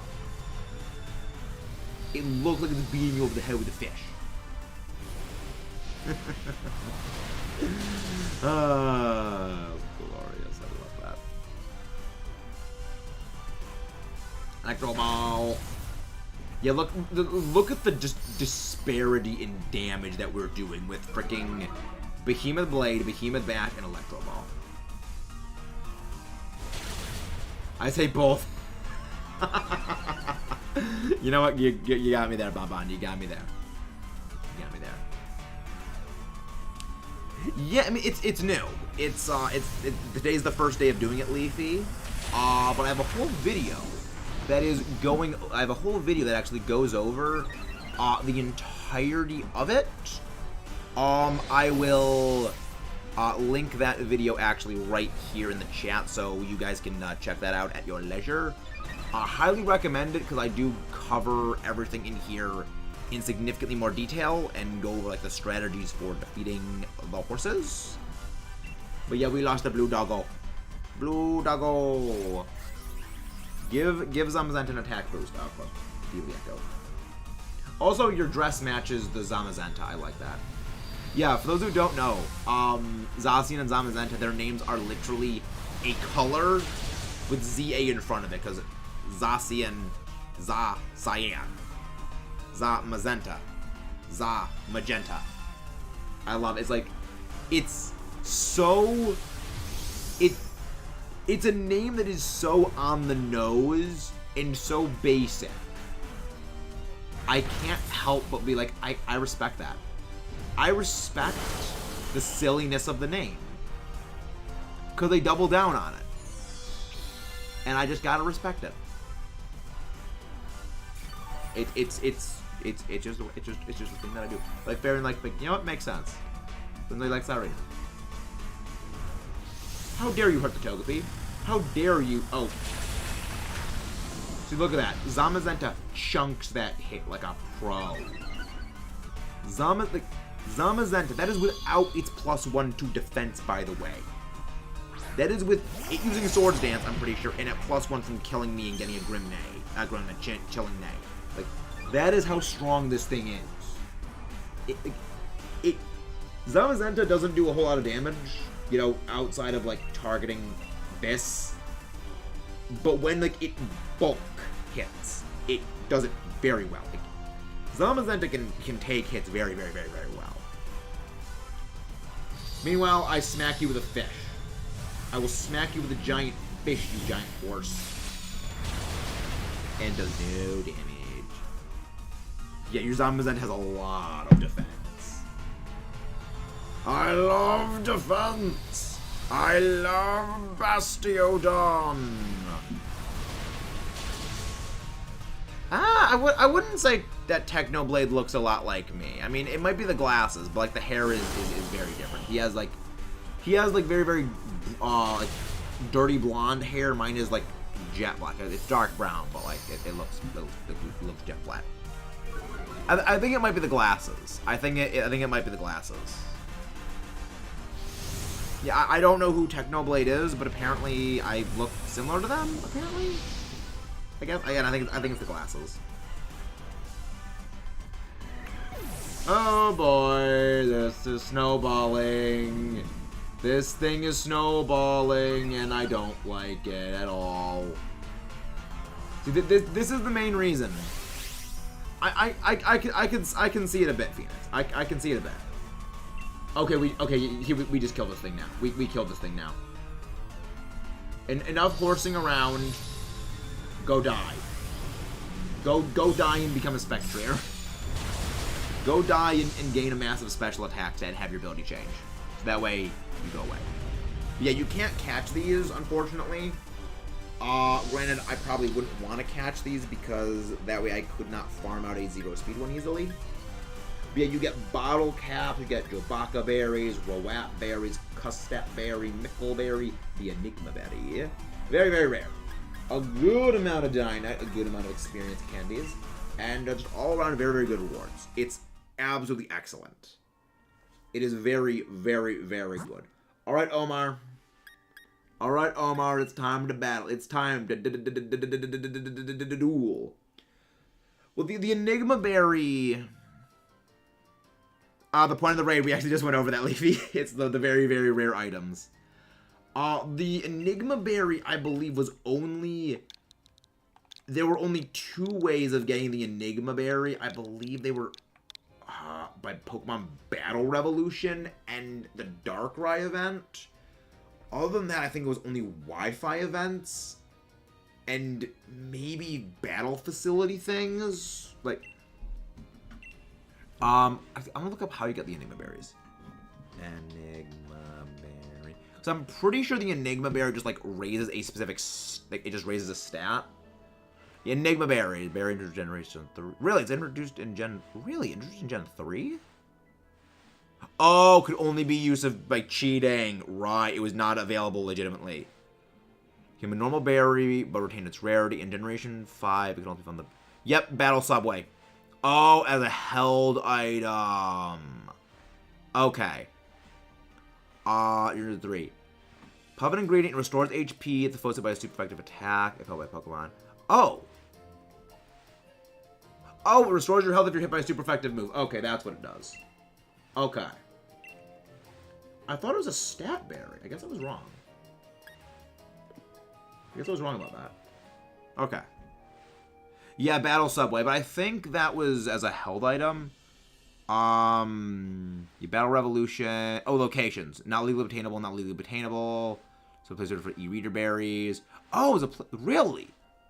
So that's what it exists for. It's a placeholder. Okay, e-reader berries through Pal Park, held by Pokemon, become Enigma berries.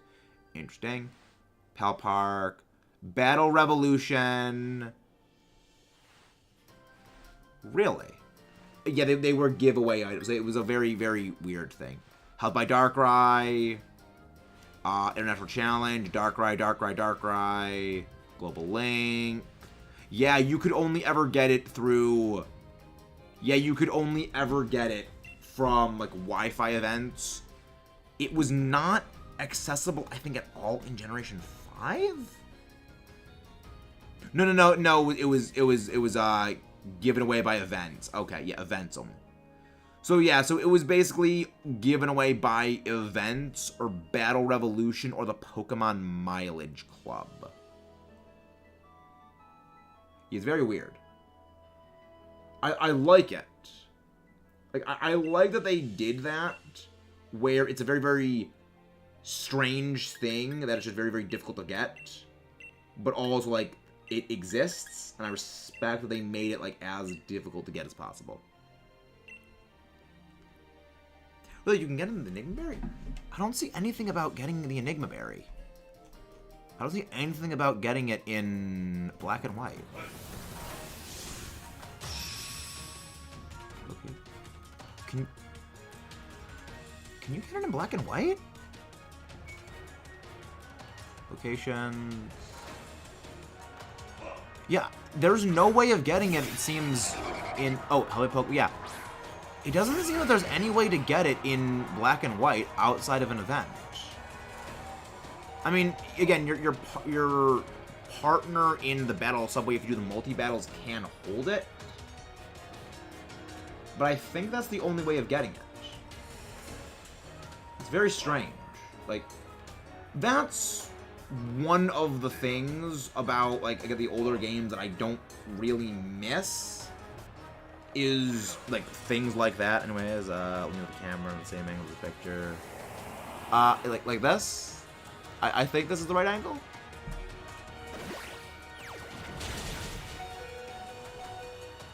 I mean, the lighting's also probably like not great for this as well for me. I'm not really good at like, you know, looking at like posing and like looking at a photo like that. Yeah, I think it's most of the hair color than any. I think it's like the hair color mostly is like the one thing that's off. Oh, I know what I know what Omar's doing. He's going for body press.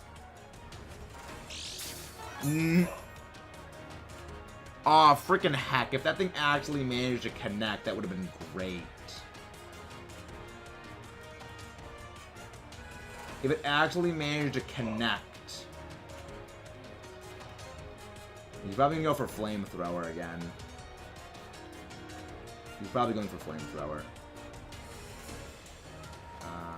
Actually, I got a plan. I got a big plan now. Big brain plan tactics, unless Rock Slide... Like, this is the second time a critical Rock Slide miss has happened. It's like, why do I keep missing critical Rock Slide hits? It's getting annoying at this point. Wow, is it... That thing has to be Scarf. That thing's Scarf. Wait, no, it's not Scarf. Oh, Tailwind. That's how it's able to do that. Like, why is this thing out... Oh, yeah. No, not Tailwind. No, it can't be Scarf because it has Sash. Like, what? Then, like, oh, Tailwind. My brain's a potato. My brain is an absolute potato. Go. Now I have a plan. I have a plan. I have a new plan. I have a new plan. Wow. Remember, this is double, so Dynamaxing is legal because there are no not megas. There's no restricted legendaries. That's what I was trying to think of. Like, what was the freaking name? Oh yeah, restricted legendaries. That's what it was. All right, now it's time for the Stealth Bomber to kill. Now it is time for the Nighthawk to kill. Melly wants blood. Melly is out for blood now. I will send in my Death Egg. I will send in the Death Egg. Good. I was hoping it was gonna be that one. I was hoping it was going to be that one. Doesn't kill. It doesn't kill. Love me my Chople Berry. I love me some Chople Berry. Good. Kill it. With fire. Kill with fire. See, now the thing is, I don't need the weather anymore, because now that Excadrill is dead, I have no need for the sand. Slidey Pebbles. Slidey Pebbles. I love how massive the alphas are in the games. I love that. When you transfer them into the main games, there actually is nothing that does anything different for them. They look the exact same. It doesn't change them at all. There's just a little, like, marker that signifies they are an alpha.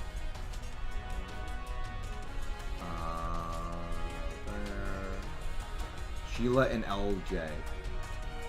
I'll need to ask what that means. I'll need to ask what the names mean.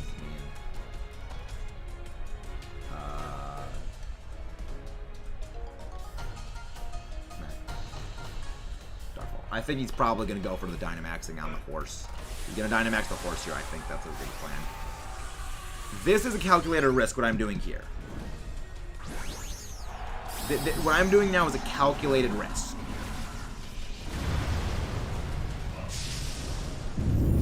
Really? Okay.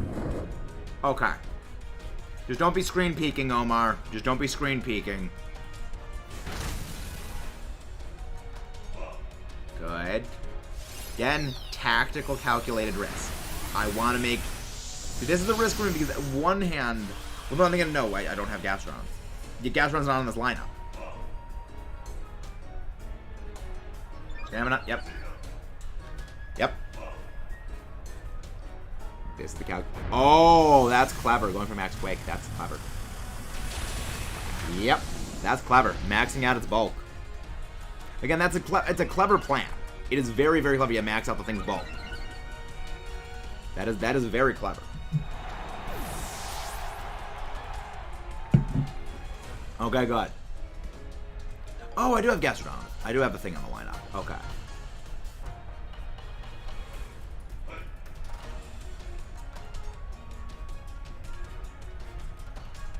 Yes, this is the play. This is the play. Now, I just need to hope that things go as according to plan as they can. I hope that they go according to plan. They need to go according to plan. Good. Okay, okay, this is good. This is good. Okay, okay, the plan's gonna work. The plan is gonna work. This was a tactically calculated risk, and I think the risk in it for the biscuit is the play. Oh, right. You have berry. Crap. Okay, the risk for the biscuit is probably not gonna work then. Because you're probably gonna tank it. Yep, tanked it. Slam. Good. Good. That is good. Don't take out Duraludon. Doesn't take down Duraludon! The champ survives. But the good thing is that I didn't really need Duraludon all that much. Duraludon was basically a stopgap. The stopgap Duraludon play actually survived. So this is good. This is good. This is where our hero takes the play. This is where the hero takes the play. Pokemon options. He's still got... I mean, I'm probably not going to win this because I know what that Indeedee is likely going to be doing. So there's that.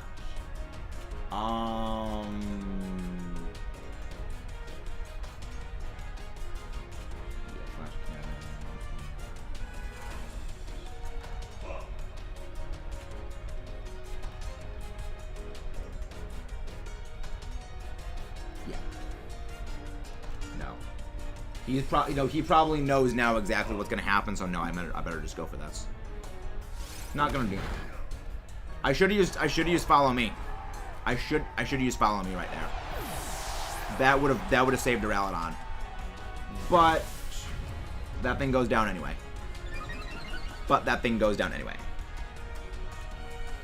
That's good. But now in comes the play.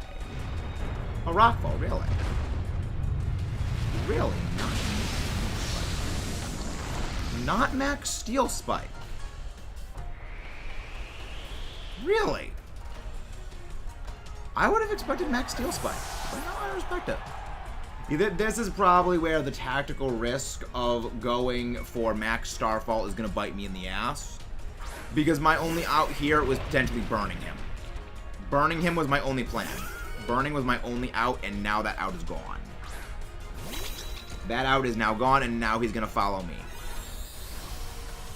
Now he's going to continuously follow me. So this is the end. Yep. He's going to follow me to draw attention away from the horse. And then probably going to use his body press on everything. Which is a good plan. Again, there's a very good reason why, competitively speaking, that people would use... what's its face?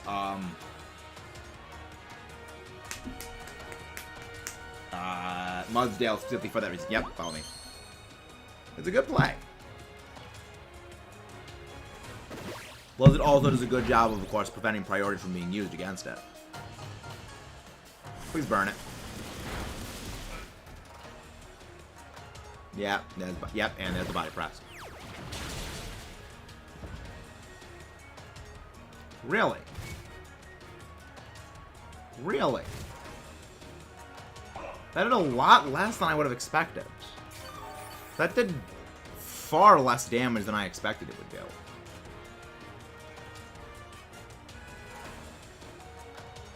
Huh. Okay. Alright then. Yep. Yeah, now it's just a game of follow me. Now it's just a game of follow me.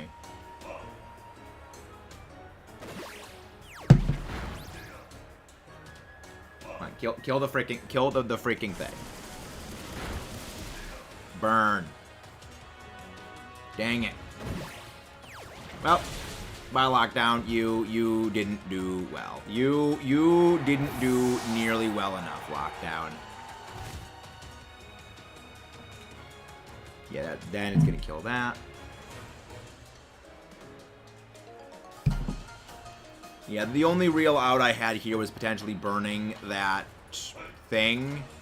And that was a bad play on my part using, what's its face? Using, Max Starfall instead of using the other things. That would have, okay, just go to the other thing and try and fish for a burn. Would have been my best out. Yeah, we're gonna end off with that. We're gonna end off with that. Bonbon.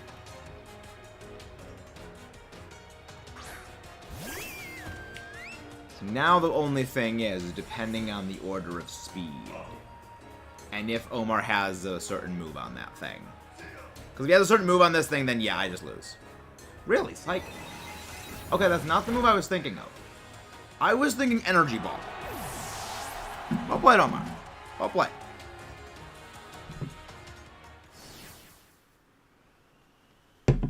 Yeah, there's a very good reason why Mudsdale was used a lot in competitive. There's a very good reason it was used a lot in competitive because of stuff like that. Because, like, you pair it up with Dynamax. It takes hits incredibly well. It deals out a decently moderate amount of damage.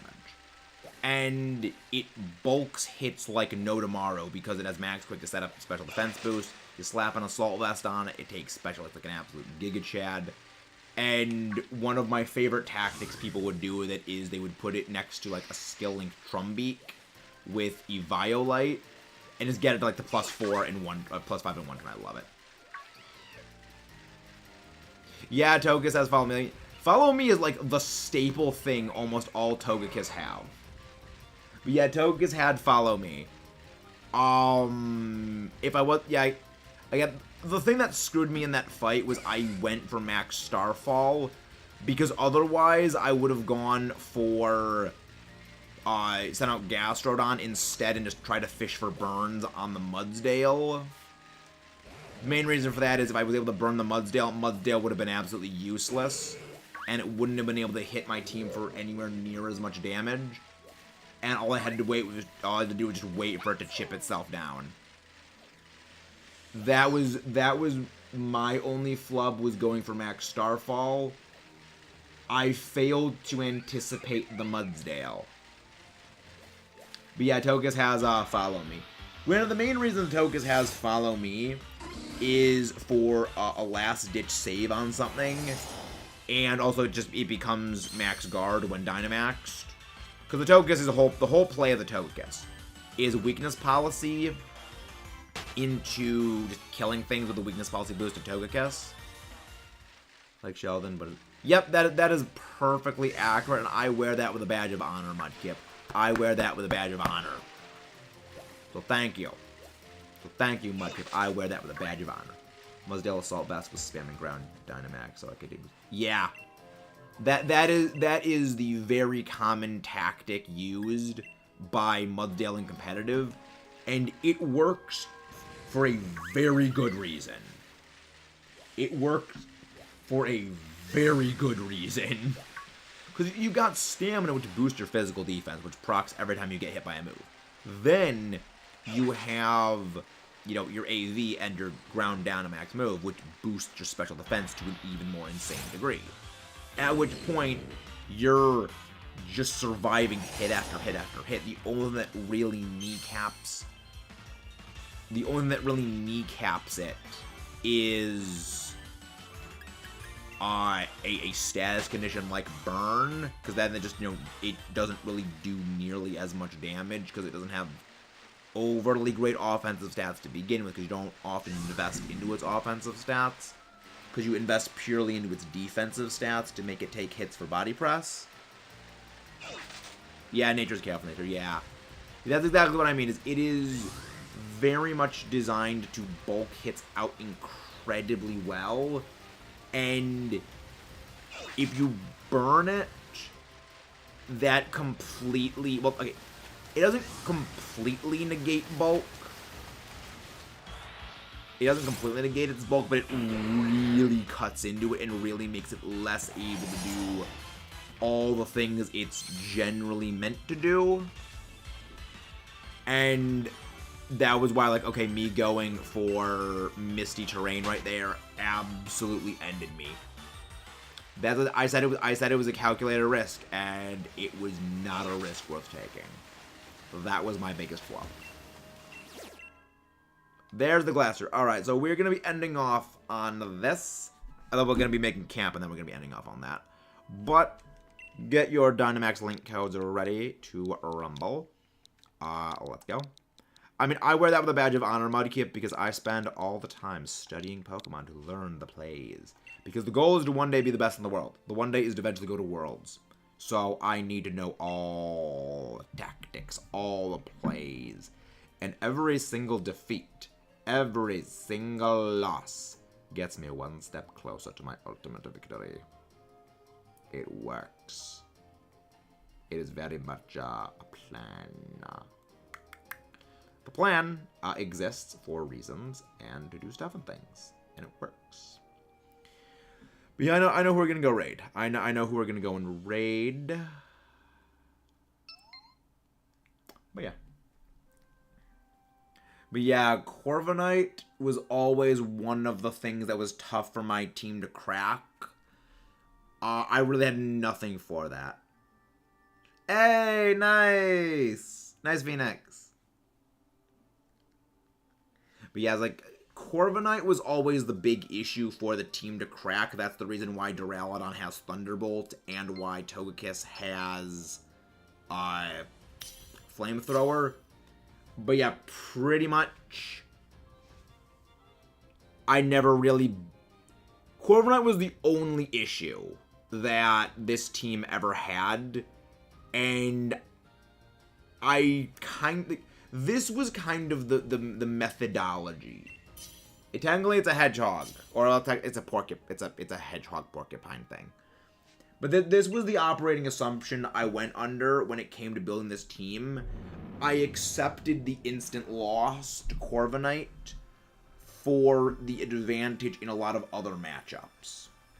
Main reason being, Corviknight was not overly prominent back when this team was made, and it's not really that much these days.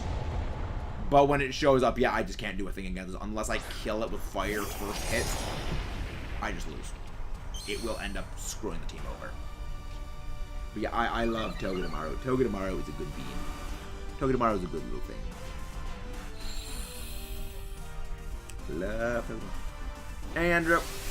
You actually just came in at the wrong time. We actually ended the battles for the night, Andrew. This actually is our final thing we're doing. Sorry about that.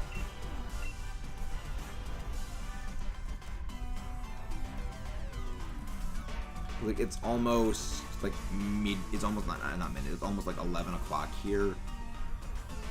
And I am very tired.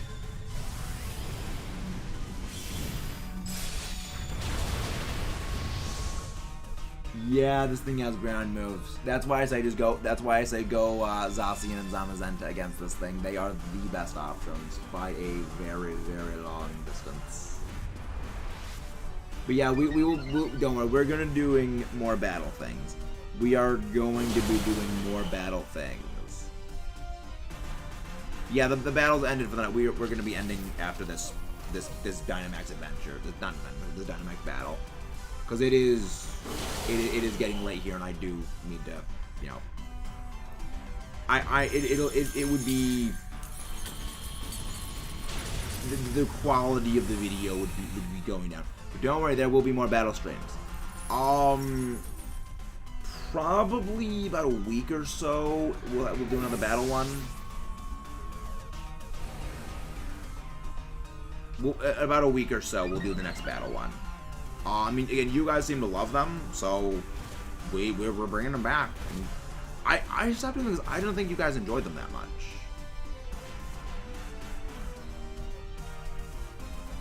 The next Sunday, yeah, next Saturday will be it. Yeah, I'm the other reason why we're ending up the battles is that, like, I just do not play well when I'm this tired, and I don't like playing when I am this tired because I know that I play very, very poorly. And I don't want to, you know, play against people when I'm playing poorly because I just don't like playing that way.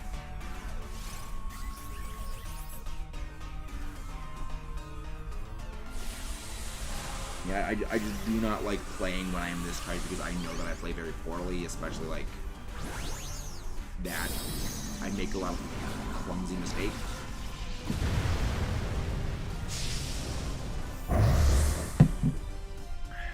But we will be doing more battle streams.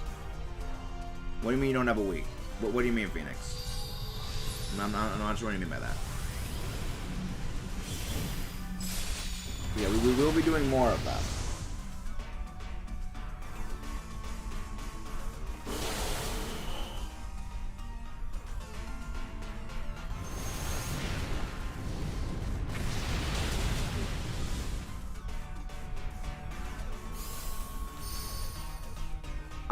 What?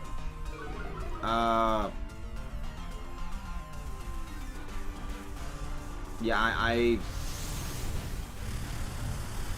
just generalized confusion. Generalized confusion.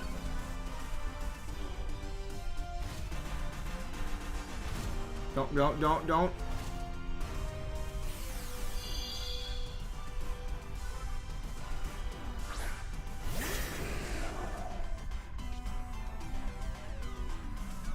Huh? I'm just confused.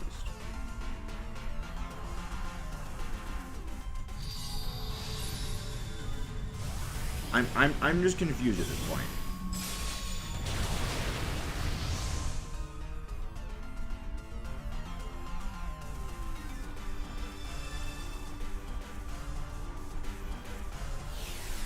And there's the stat bridge, of course, there's a stat bridge.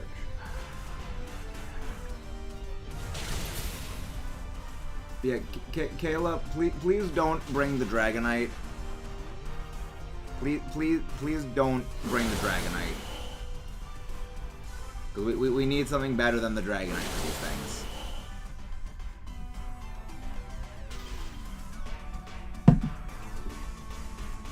Really, the Torkoal's frozen.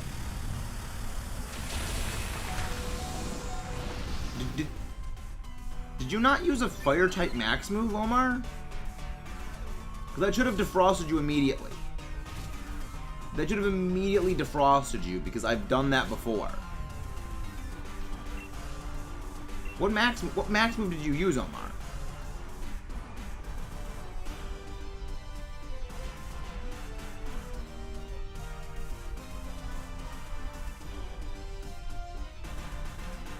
max move did you use?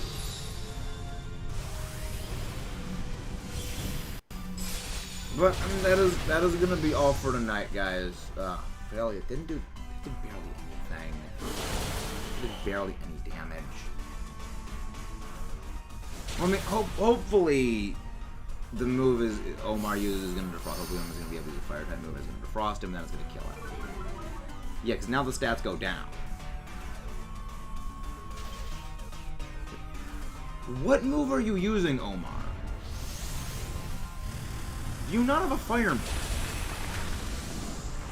Do you not have a fire type move? Because Max Flare should instantly defrost you. I mean, this is just the fight of confusion, I guess, at this point. This is just the fight of confusion. I'm gonna get a raid ready. And yeah. What's the? Yeah, there it is.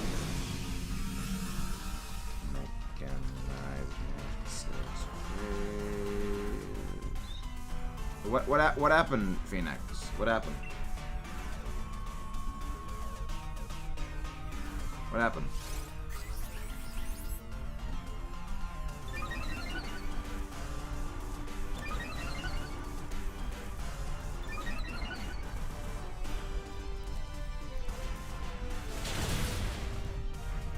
We're gonna go raid Totodile Tails.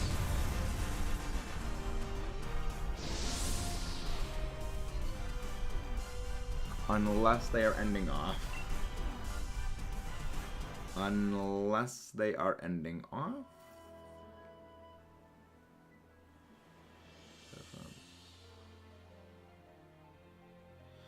We can do one match now, Phoenix. We can do one match now. If it'll make you feel better. We'll do one match now. We'll do a single battle.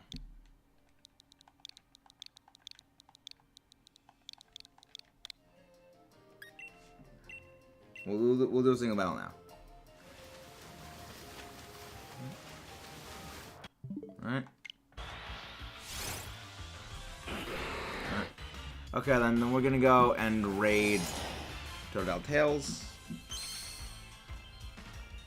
We're going to raid Totodile Tails. We're doing some Pokemon card openings.